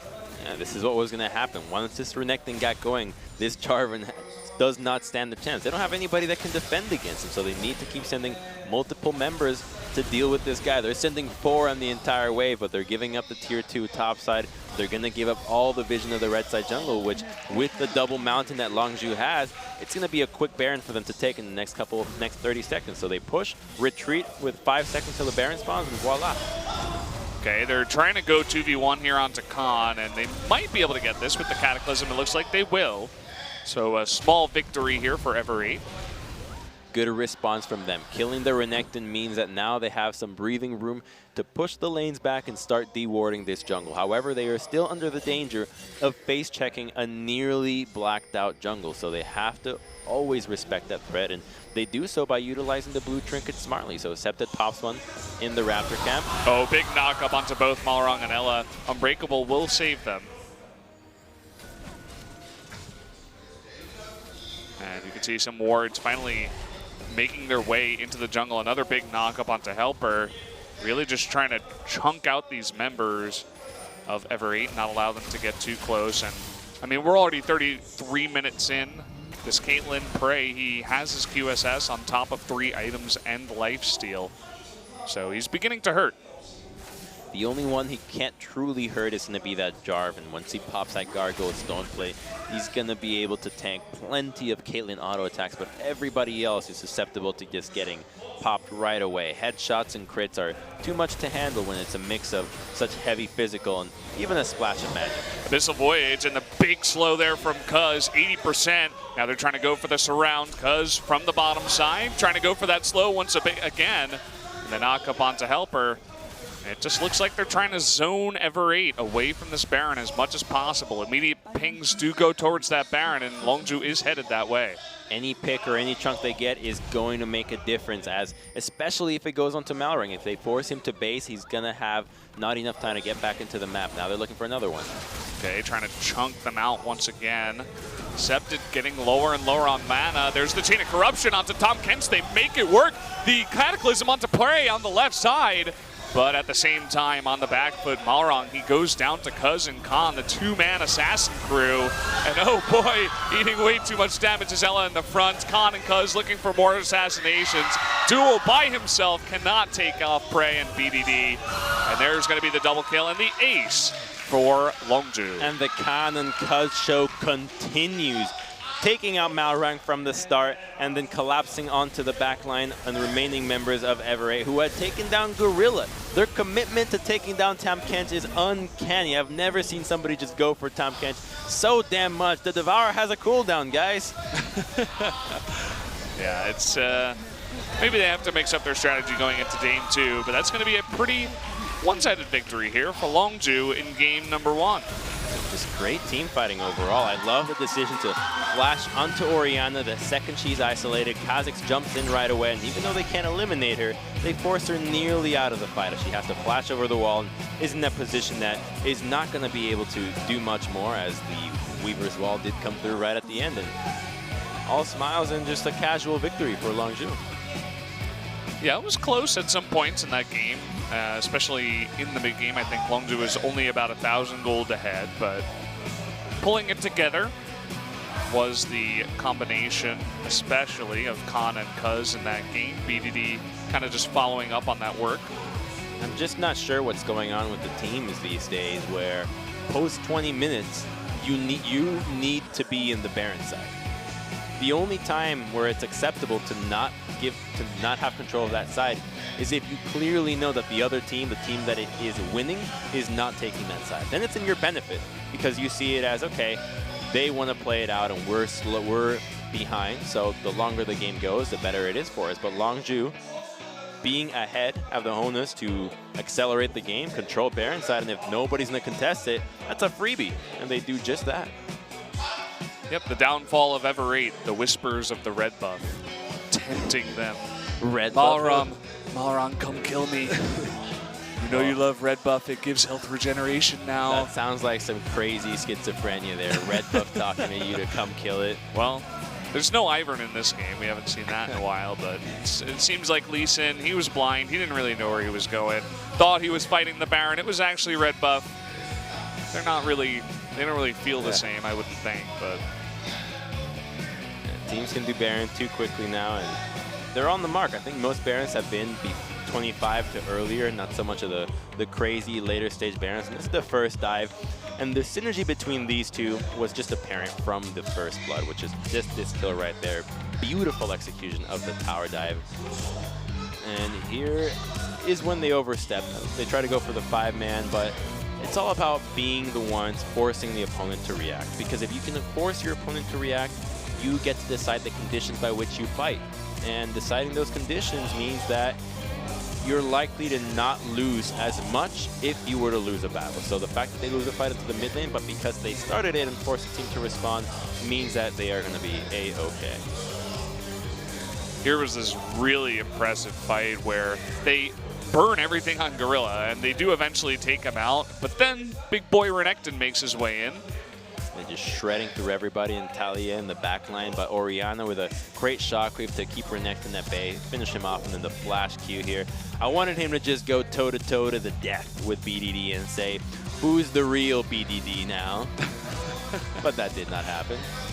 You'll only get that if you know what BDD stands for. Here's where they just gave up Baron for the lulz. Lol, Ella jumping on in, off the wall. Does make it out, but again, just out of position was the jungler. They couldn't contest that Baron. And that one trap that you just saw Prey put down, after the shockwave accepted, he steps on it, forced to flash away, doesn't have shockwave. Khan goes in the backline against 5, cuz coming on in, these two should both get MVP. No wonder they're at such top of the ladder when they play solo queue, because if you duo queue and you see that synergy in your solo queue games and it translates on the stage here, it's a beautiful thing to watch.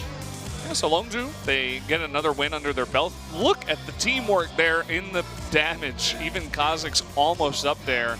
And both BDD and Prey, 16.9. Teamwork makes the dream work, and that's exactly what the motto should be for Longzhu. The teamwork that this team has displayed for how young they are as a roster is impressive, to say the least. Time and time again, their mechanics surpass that of their opponents, while their team play is still seeing some areas where it could improve, especially where they played against SKT, where SKT had a fantastic series against them, and so did they. One of the greatest games of the season so far. The team overall has such a high ceiling. Yeah, they definitely do for sure. But guys, we're going to take a look at game number 2 after another quick break. Join us in a few.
Welcome back to 2017 LCK Summer. We're going to be jumping into the second game of Longzhu versus Ever8, and it was pretty even up until the middle, but Longzhu outscaling, outplaying, and the 1-2 punch of Khan and Cuz was too much. And Cuz gets that MVP for the Kazakh's performance, going for great 1v1s here as he eliminates Septic, consume, adapt, and evolve every kill. He seemingly ended up playing a little bit better every single time, and here he goes with the synergy that we're talking about. Both Khan and Cuz flashing in to eliminate the Orianna, and that's not the last time they did this. They're doing this the entire game. Nobody was spared. Jarvan died first blood this way, Orianna a couple of times. Great synergy from these two guys. Cuz looking pretty happy there in the background behind our nice announcer. And as you guys can see, 1-0 for Longzhu. Could have given to this next half MVP points to Cuz, half to Khan. Yeah. Would that have been the first time? I think it would be. I don't think they've ever split it up. Okay. Cuz, little bit of fan service. Ooh. Whoa. Whoa, whoa. That's what fan service is? It was kind of half-hearted. I have a completely totally different honest. understanding of fan service. That's what it is here in Korea. It's Krupps. the top category for my anime. Just kidding. It's not true. Just kidding. I don't watch Kappa. anime. Well, Prey, it is his 5th anniversary. He had a pretty nice game on the Caitlyn. We'll see if maybe he plays Ashe this time around. Let's hope nobody gets Caitlyn ever again. I'm kind of tired of seeing the champion when you can build so easily around protecting it and ensuring that it hits a late game status. And with the heavy engaged champions like Graga, Zac, and Galio that typically are the ones responsible for eliminating Caitlyn and putting her out of position, being so often banned, you just see her go uncontested in fights, and it just hurts to see. Insta-ban by Ever8. No more Caitlyn for Prey. Enough. Another Rumble ban here against Helper. And Fiora going to be banned out in the early stages by Ever8. Interesting ban there, Fiora. Khan, obviously, he's been receiving quite a few of these ever since he showed the Fiora against SKT, and for a good reason. That was with his mechanical prowess. When you play a champion that is with such a high skill cap as Fiora, it becomes difficult to deal with if you don't have the right champion for it, and it's often troublesome to draft the tools to deal with it, because Tahm Kench is what I imagine would be the best champion to deal with Fiora, because not only do you have a solo laner, because your solo laners are going to get outskilled by Fiora no matter who they are in a 1v1 scenario, so you just need TK to be able to provide a global threat to make her back off from turrets and not have as crazy pressure, but Galio still remains, and you know you got to take it. It's being taken, it's done. I was wondering if Ever8 was going to third ban Cassiopeia in hopes of making it, okay, you can either give us Galio or Zac, but then we saw the Zac ban into the Cassiopeia, baiting Malrong into an Elise, and then I guess BDD just plays Galio? Well, BDD has played into Galio. I believe he played Lucian into it, but, well, it's a freebie here. You just go for it. It fits their playstyle perfectly, and now that the jungler has been selected, Cuz is not going to have any troubles taking Kha'Zix for this matchup. And now it seems like Ever8 is playing right into Longzhu's hands, and just comfort all around for them. Ashe, Galio already. Yeah. You know there's going to be either a Renekton or a Jarvan into the top side that's going to make it a nightmare. And I hope that in this next rotation, Longzhu secure either a Tahm Kench as their crazy important supporter, make sure that the top laner is removed to not give an opportunity to Ever8 to start banning those champions away.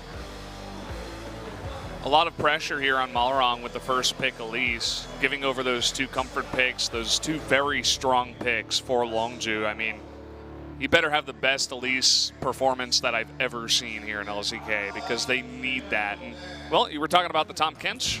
Yeah, so a good deny there. It will help against the arrow, but I think that Longzhu would care more about the top side here. While you can expect Ever to ban out support pool in the next rotation from them, Oh, they're just going to go with full-on solo lanes, it seems. So not trying to give anything away. Just ensure that you have the strong core of your team from the get-go and play a little bit more adaptive in the second half. So I like this style from them. Both would have been effective, and the Lucian ban comes out, so I love this ban as well. It would have been your expected pick into the Galio, so making sure that the Galio does not meet Lucian in the mid lane, and it would have synergized with the composition when we have the utility that both Tahm Kench and Elise can provide with a double AD carry lineup. So smart bans from both these teams coming out, and Renekton, perfect sense, and hopefully a Jarvan and maybe even a Thresh. So it's up to them to decide what the priorities are going to be. The Thresh wouldn't make too much sense as Tahm Kench has an easy time in devouring anybody that gets hooked. So I would prefer to see the Jarvan ban coming out from them. Yeah, I do like the idea. What will be the second ban here for Longzhu? Is what we're waiting on. 4 seconds. Yeah, you just go for more mid lane things. Make sure that your Galio is set up for success, and it likely would just be a Talia being taken away from Scepted into this Galio. Of course, there are tons of other picks that I'm sure teams have been testing out in the scrim rooms to make sure that they are prepared to let Galio go through, as we have seen it happen so often.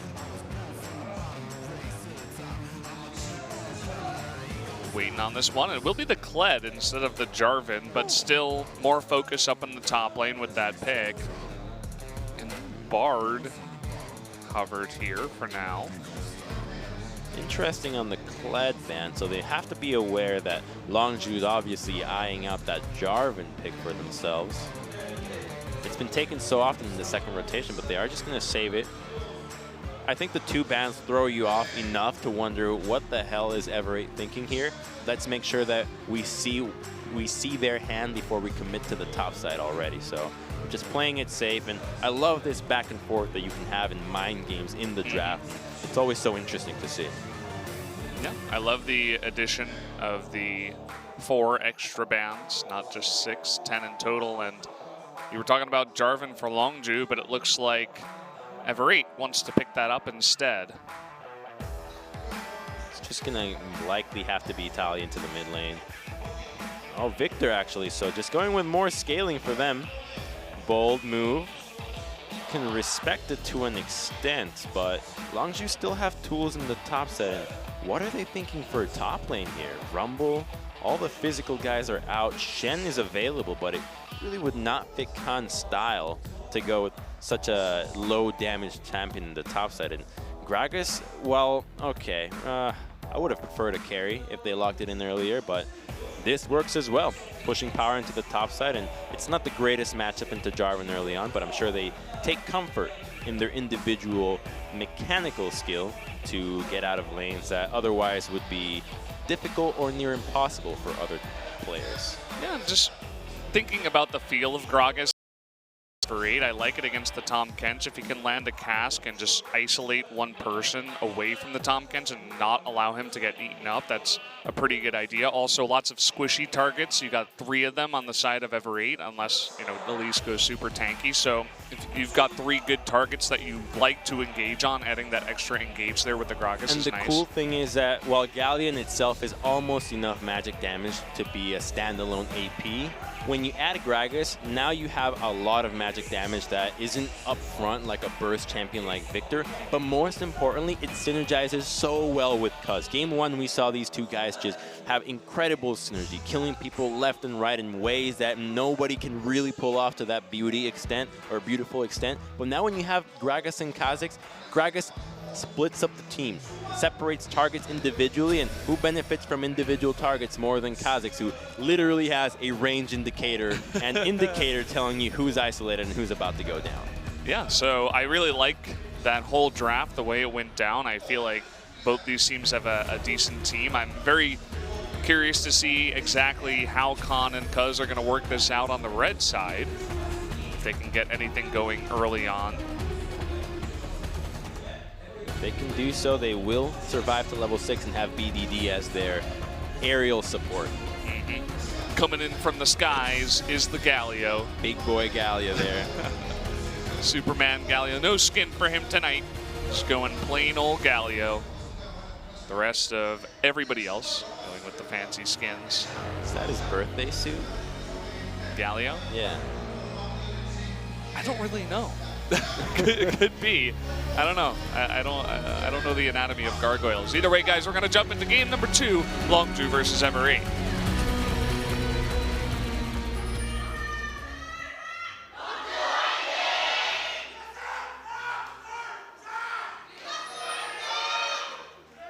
미니언 생성까지 Shout out to that dude. Shout out to Prey too, and shout out to this duel with the flash will be eaten up. But he is forced to flash away.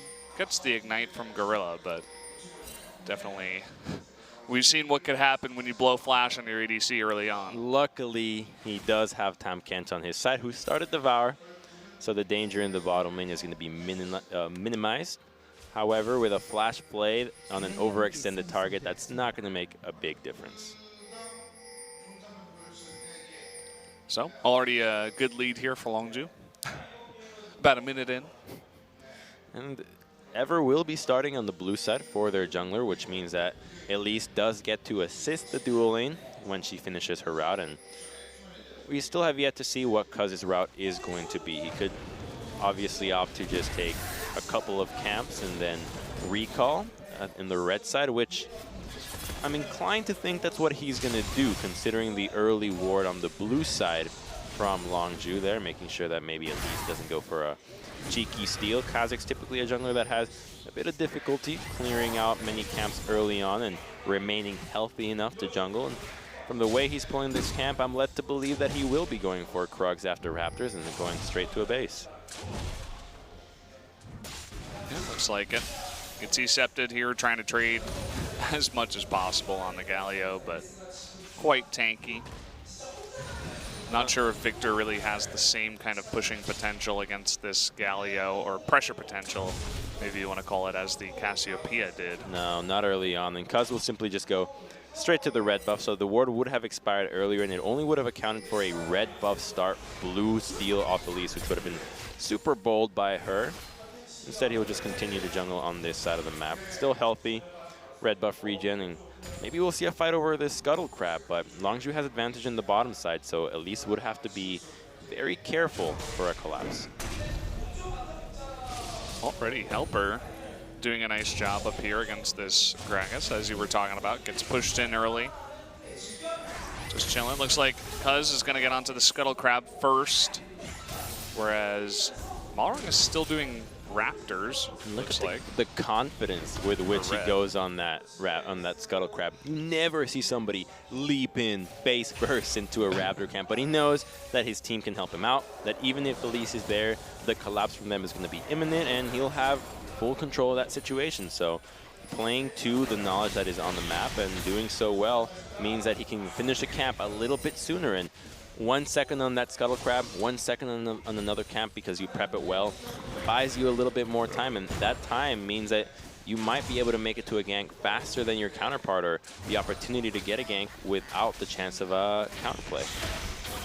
look at the rotation up towards top here by Malrang, going up towards the doubles, but you do see two members. It looks like they've kind of scouted him out here. An immediate repel, and he's going on to Cuz, but Galio's right behind.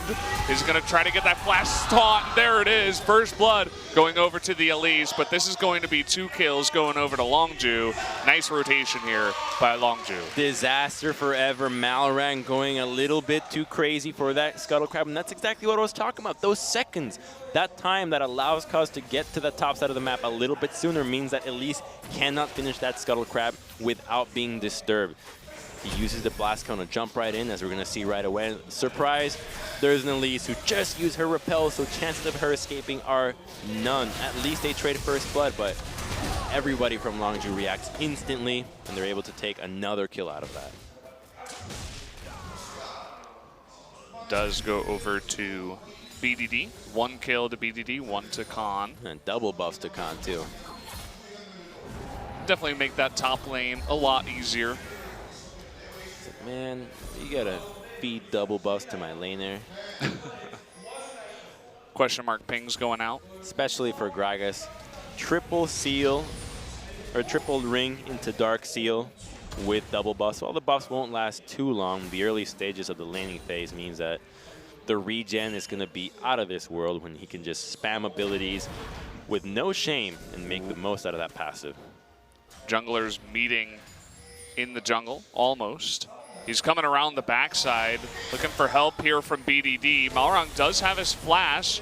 Septid will get there in time, and Malrang very calmly doesn't use his flash, just gets out of there. I love the moves there from Longzhu, going for the two-man invade, trying to surprise the Elise. Intelligently, she is jungling at the edge and making sure that she's not just stuck in the Raptor pit to get collapsed on, so she has an escape route that allows her to not die or have to burn the flash. There's heroic entrance and teleport on this play, but a ward did get placed down that just got pinged. Yeah, they do that back ping. They know what's going on here. Duel and Ella playing extremely passively. Malrang making his way up the lane, into the brush, unscouted just yet. Here's Galio. Do still have an opportunity to force this in. The ignite onto Duel. Gorilla tanking that turret for now. The teleport coming on in. Cuz going for the kill, but immediately gobbled up by the Tahm Kench. And it looks like only Malrang is going to go down in the fight, but a big opportunity for Longzhu to get that kill, looking for the turret. And Ever sees it coming, but they still don't respond. They let it happen. They let Duel stay under the turret instead of trying to get out as quickly as possible. They had an opportunity as soon as the ward went down, but they did not want to give up that ward, and as such, they will end up giving up a kill and giving up first brick. Yeah, as you're saying, I mean, you don't want to just let it happen if you know it's coming. Like, you have to respect this Galio once he hits six. You have to respect the dive potential. Their opportunity for getting out of this was much sooner. When Galio was still in the mid lane and the wave was still not a turret, just accept that you're going to lose the wave. Because anytime you look at this game back, you're going to be thinking, well, would I have rather missed the wave or died and missed the wave? The answer is always, I would have rather not died and still missed the wave. So the result, as much as Longzhu can get, and now they are in the driver's seat and have the tier 1 in their sights, and that's also going to be a herald for the time that it spawns. Yeah, they've got to be feeling pretty good about their position right now after that dive. Have to, you know, as you were saying, just back off, bait the TP out of Khan, give them the turret. Maybe they get a first blood turret, but you get your own in the top lane, perhaps. It's just so hard to do. It's, you know, you've been in that position a million times before where you know you have to back, but when you think about it, you're just willingly giving up something. And if you're not in that position to take anything in response, it's like admitting that you got out-rotated, that you got outplayed, and it just feels so bad to do, but it's the move. You have to against Galio. Yeah, but it feels so bad. That's what that's what teams, it just feels bad. It feels so bad, but it feels so good. Yeah. When you don't die and you keep up with Longzhu, right? That's why these decisions happen every time. Yeah. Here's Kha'Zix surrounding the dual lane from Ever, who smartly answer the top side, but another ward gets planted behind them. Teleport from Galio isn't quite up yet, but Helpers is. Yeah. Oh no, the two-man squad. And Heroic Entrance is getting close, but they're looking for the hook first. Man, I tell you, the challenger move, you just walk straight. You don't try to dodge, because these top-level supports, they'll always think that you're going to dodge. They always try to predict to go for the 200 IQ play, but if you just walk straight, you're outplaying them. It's when you're so deep into a field that it is impossible to return to the base level of it, so staying still, the most unlikely choice, ends up being the right one.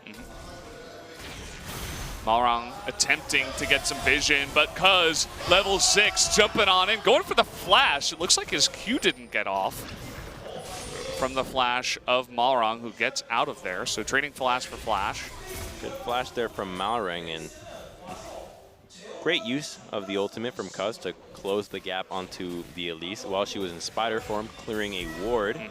The ward still remains, and they know that she has to base, so they're just going to get that herald as soon as it spawns, and without any pressure in these lanes, this should just be a matter of time. Okay, the hook lands now, will be gobbled up by Ella, but already at about half health here is Duel.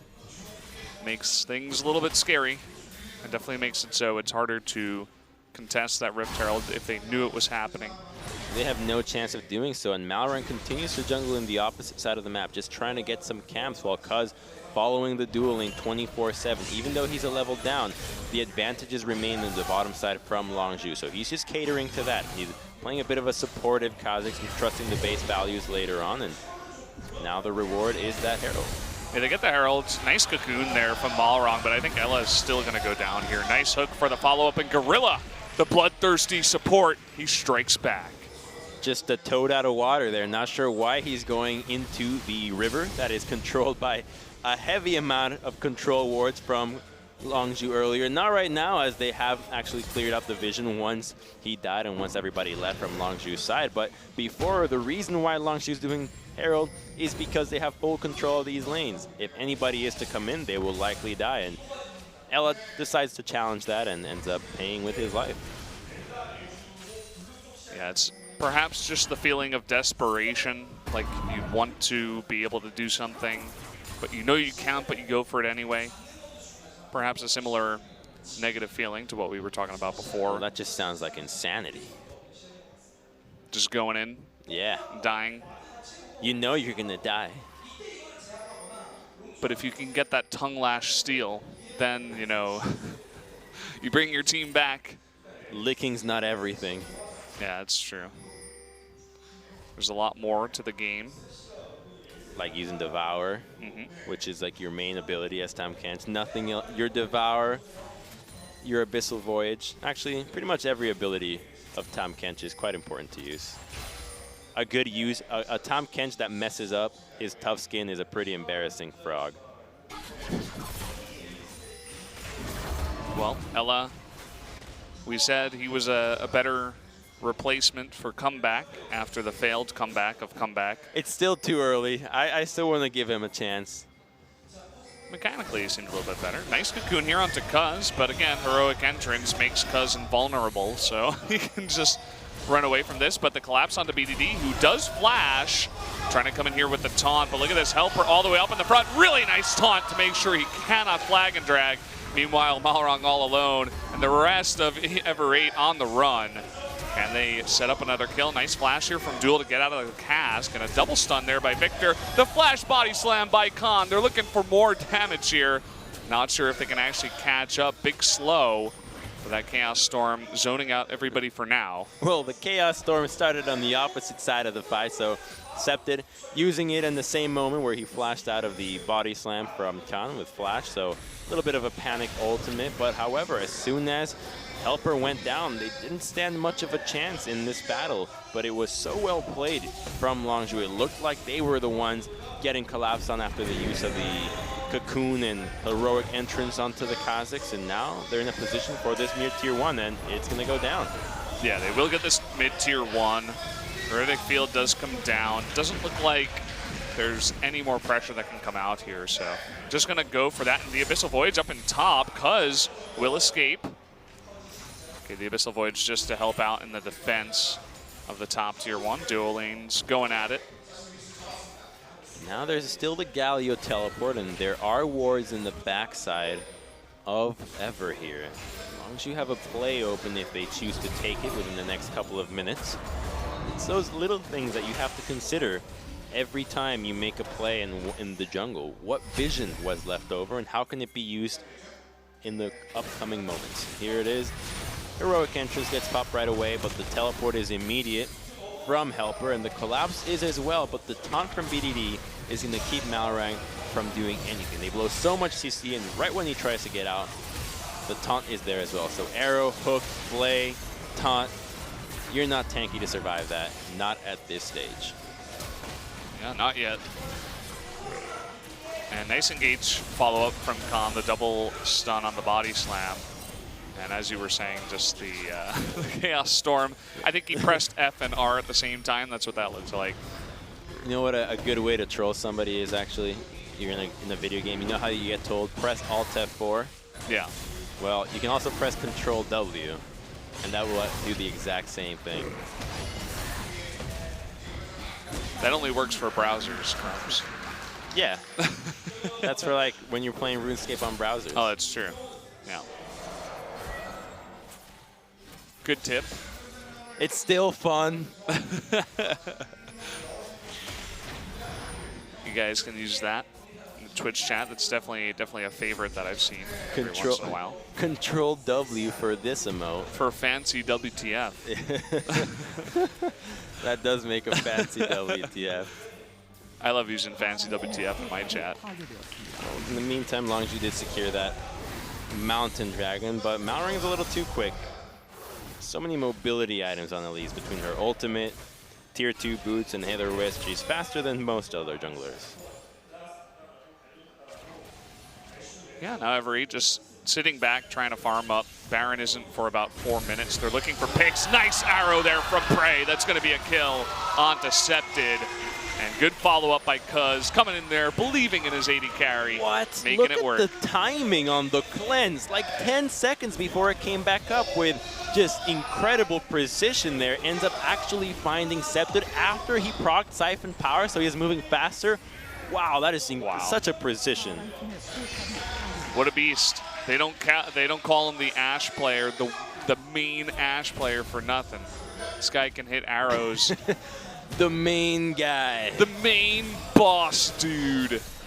That is basically what he is here on this Ashe. I mean, he was 6-2 before this game. Looking to make that even better. Hooks coming down. They want double tier 2s. Helper's going in. A nice combo onto all 4 members, but again, he's not tanky enough. Heroic entrance, and oh, the follow-up hook here on the duel. Do they have the damage to take him out? That volley, just barely not enough. They do take out the frog, though. Lots of low members. Looks like Malrang is going to trade back 1 kill, go for the repel. Double kill and a flash away, so Malrang beginning to style a little bit with his mechanics, but just trading back a little bit. A fencing-like battle in the bottom side, and it all happened without Victor being there, so they engage a little bit too soon. You saw that they were able to clean up 2 members of Longzhu once Scepted made it into the mix. The turret could have gone a little bit lower before the engage happened, but Ever played it decently, kiting out back and forth, trying to keep Longzhu interested and trying to go for the dive. They commit, and at least they trade some kills and save the tower, so at least Ever is showing some semblance of a fight. Basically just making do with what they can. Nice engage here from Helper onto basically everyone, but again, he's not that tanky yet. It's those milliseconds. A second earlier, if Victor was here and would have been able to combo as soon as Duel gets knocked up, chances are he wouldn't have taken that much damage, as the threat of Victor would have been imminent. And it's those little things that end up making the difference in living or dying. Good play by Malrang to salvage the situation to some extent. Double kill, but Longzhu's still ahead, about 5,000 gold. We're still very early on in this game. Longzhu really just trying to accelerate it out of control. They were looking for double mid-tier or double tier 2 turrets. And they almost got it. While the gold isn't quite there in their favor as a crazy lead, only 5,000 gold, it's them that have been starting every fight. Every fight comes at their decision, so they get to pick what fights are being taken. If they overcommit or they don't, that's up to them really, but it puts Ever in a defensive situation, and you never want to be reacting to your opponent quite this much, and that's a sign of a good team. If you can force the enemy team to dance to your beat, you will always find more success. I was eyeing this engage. I was actually watching Prey on the right side. He still has his arrow up here. If a hook could have landed, we could have seen a follow-up potentially with that ability. At this point, I think we can just expect him to land the craziest arrow. There's no arrow that doesn't seem possible for this man. It's like that blonde girl or redhead girl from that Disney movie. What? That is so vague. Who's the redhead? The Archer girl, you know, where they're showing off their CGI on hair. Yeah.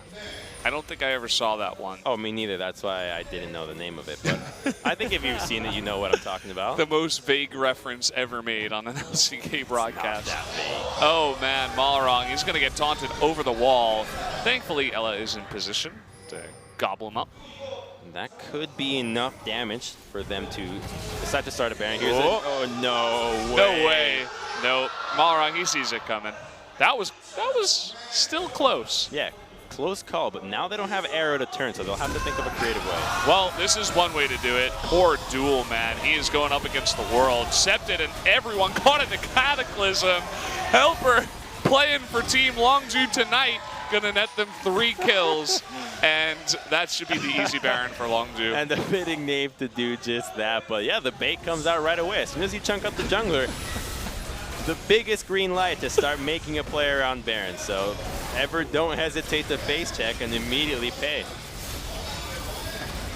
Would you like those in He's auto-attacking the Baron, taking a little drink of his drinky. would you like that in a extended plan or all the payment right away? It's like, no, we'll give you all the deaths and Baron in one lump sum, please. We just like to exit. I just want to watch this again. Sick engage. Hook comes in onto Duel. And then this Cataclysm, man. This is in the back. Ella brings in Balrog into the Cataclysm. Septed's in there as well. You're part of the soup. He's helping, man. He's helping. He's had enough of these games. He wants out. He wants out, but he wants his teammates back in. Well, Longzhu, looking to make this a quick night.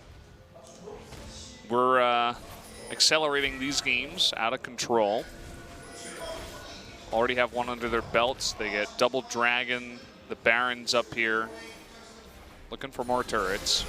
And now they have a 1-3-1. You've got Galio that can assist top and bottom. You've got the TP on Khan. They don't have any wards over the wall just yet. They just placed one down, but it is disabled by the control ward. So they'll just patiently wait for the minion waves to start knocking on some turrets before they fully commit to a crazy dive. Prey very confidently, just almost begging for it. He's like, yeah, I dare you to engage on me. See what happens. I mean, with the way he's positioned, have you seen? Maybe in that It's a situation. 10,000 gold lead in 23 minutes. It's pretty over for Ever at this point. Whatever can they do? Red buff Ashe attacks the turret once. Just executing 1-1-3, looks like. Galio always nearby, can easily push in the mid lane. You got a long-lasting Baron as it was just so freshly taken, so they still have plenty of time. A couple more waves in should do the trick. Yeah, Victor doing his best. I mean, this is what Victor is supposed to do, but when you're down over 10,000 gold, as we said before, not much that you can do. Gragas does use his TP to the top. He's just going to try to get some cheeky damage onto mid. Yeah, that he can. It looks like bot inhibitor about to go down. Helper trying to make up for that last play, and the arrow will go through the goalpost this time around. It's a nice dodge by Ever8. The worst apology ever. Let me jump in and do nothing. Looks like It would have actually been better to do nothing and clear the way than to get himself chunked, because now Longzhu get the confidence to just walk right on up and take another inhibitor, and that's going to be mid lane inhib going down as well as bottom. All they have to do is just recall, go straight to the top side, wait for the waves, and it should all be over. I love the maxing out of the efficiency of Khan too, where he's like, yeah, I know we pushed in your inhibitor in bot lane, but I'm just going to push one extra wave, force Duel to come down here. I still have the Baron recall, so I can get on the map faster. And looks like everybody's going to try to go for top lane.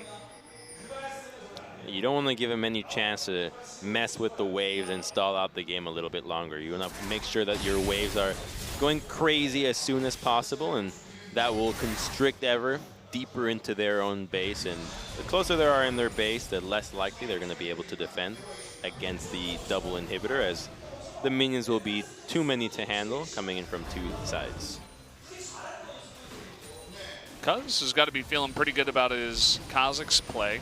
He's been really on point. I think he's sitting at 6-1 right now after this play. Of course, taking 2 wins against Ever, one of the bottom tier teams, is not the hardest thing to do, but stacking those stats.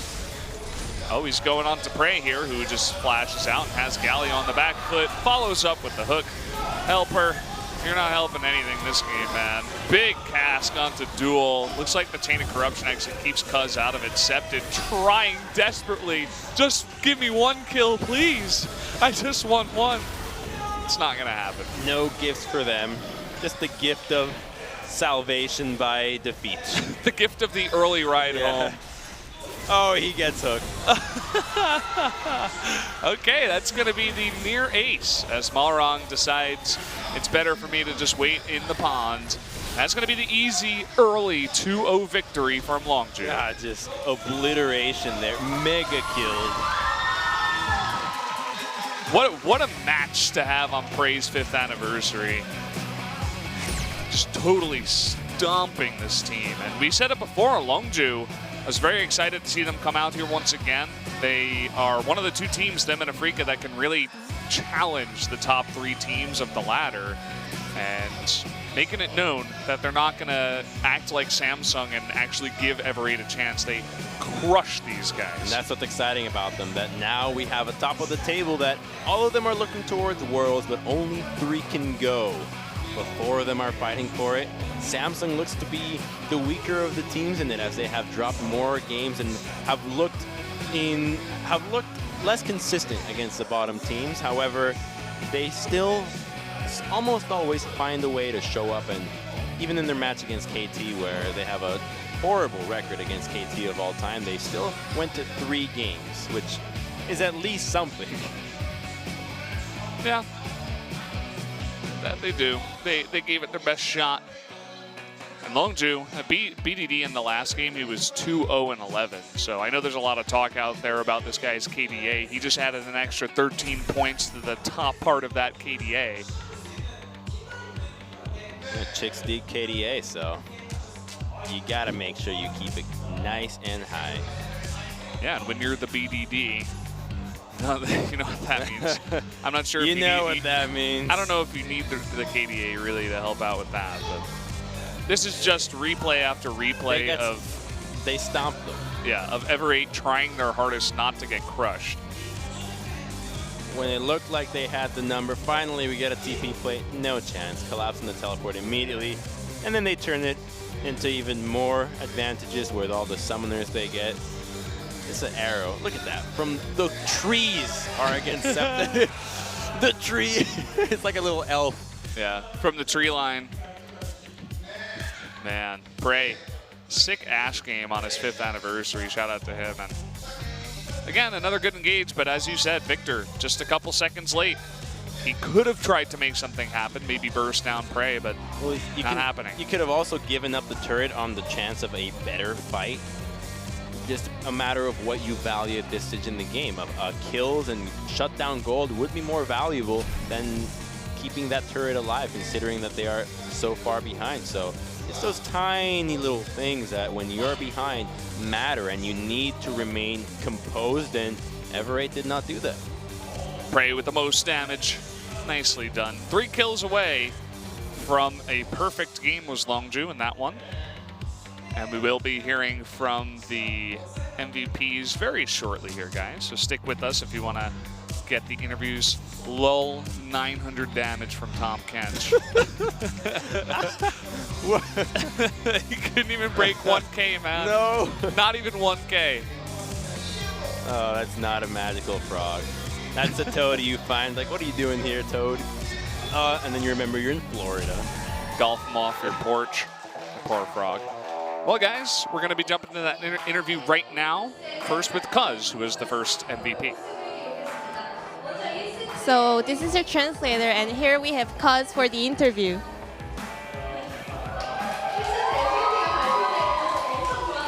It seems like you were really happy to be MVP after the game 1. Did you know that you're going to be the MVP? I feel really grateful and thankful. So you played Kha'Zix, which is really hard to play with. Is there any tips?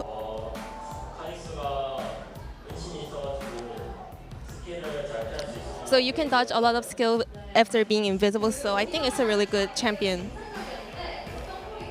So what kind of shot calls were in the gaming booth when you caught Oriana? Oh, I knew that she didn't have ult, so I could easily catch her. And head coach said that you're like the MVP of the team, so you should be more confident. So are you feeling better after being the MVP for today? For all the coaching staff and all the fans giving me support, I'm really thankful of them, and I'm getting more confidence. Who do you think the MVP of the set 2 should be? I think Galio will perform really well, so I think BDD will be the MVP. Well, let's find out who the MVP is, guys. Who do you think it will be? Oh, look at that. It's BDD. Good call again from the first MVP. I wonder how they keep predicting job, that. Brandon. I wonder how they keep getting that right. It's so crazy. That was Ella trying his hardest to steal with the tongue lash.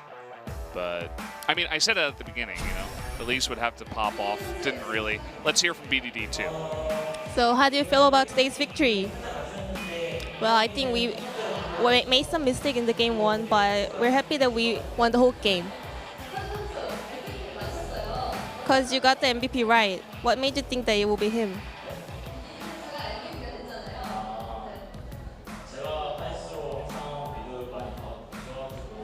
I've been doing really well with my jungle, like carrying mid. That's how we got it. I actually think I played mid lane by myself. But as he says so, maybe he's right. Your roaming helped a lot in the early games. Was that a team shot call or your own decision?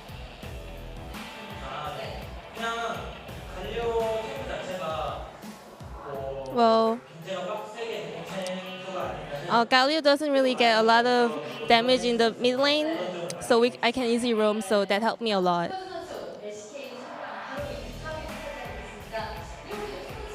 So you're in the high ranks right now. Are you ready to win other matches? We're aiming to get to the Worlds, so we'll try really hard to get to the Worlds. And for BDD, it's Prey's 5th anniversary. So any wishes for him? Dear Prey, you're getting handsome and handsome. I hope you keep on doing good work. And Prey, thank you for making our team really bright. I think you're really handsome. And a lot of fans sent us a lot of gifts and snacks for his anniversary, so I really want to thank them, and also their love and support. Thank you. And here we're gonna have a special interview with Prey.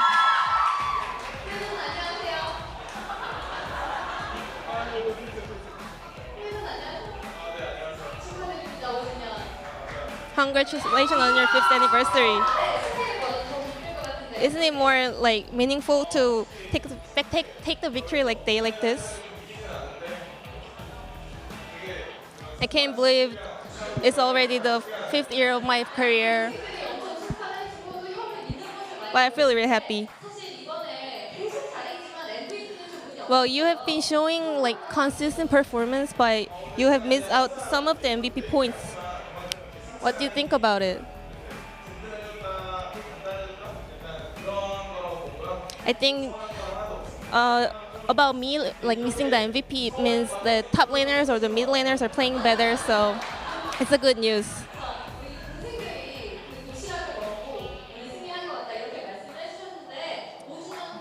And your fans celebrated your 5th anniversary, and the players are really thankful for it. So any message for your fans? Well, I didn't get much of a wishes or messages from my fans till my 2nd year of the career. But as long as there isn't many players who played as long as me, like 5 years, I think they're more memorizing my moments. So I really want to thank them. And this was the end of the interview. Thank you. Thank you as well, Ji-sun, for the translation. And that was cool. We got to hear from 3 members of Longzhu Prey coming in at the end. Beautiful compliments there. Seems like these teams are reaching a level of camaraderie where they all think not only are they great players, fantastic cuddlers, but also more handsome than anyone else. And I gotta say, when I look at this lunchbox, it actually does have Prey with a lip bite. So. Yeah, he's biting his lip. Whew. He's like, today I am the main character. That's what it says there in the Korean. Longzhu, they go up to 5-2. I mean, they're competing right with KT Rolster, Samsung. Of course, those 2 teams a win behind, but they're right behind them, 1 step. And they're making a case for being a main character in the LCK so far. They've already said it. You heard it here. They want to shoot for Worlds. They've got a long road ahead of them, but with the skill they've been showing so far, it seems quite attainable.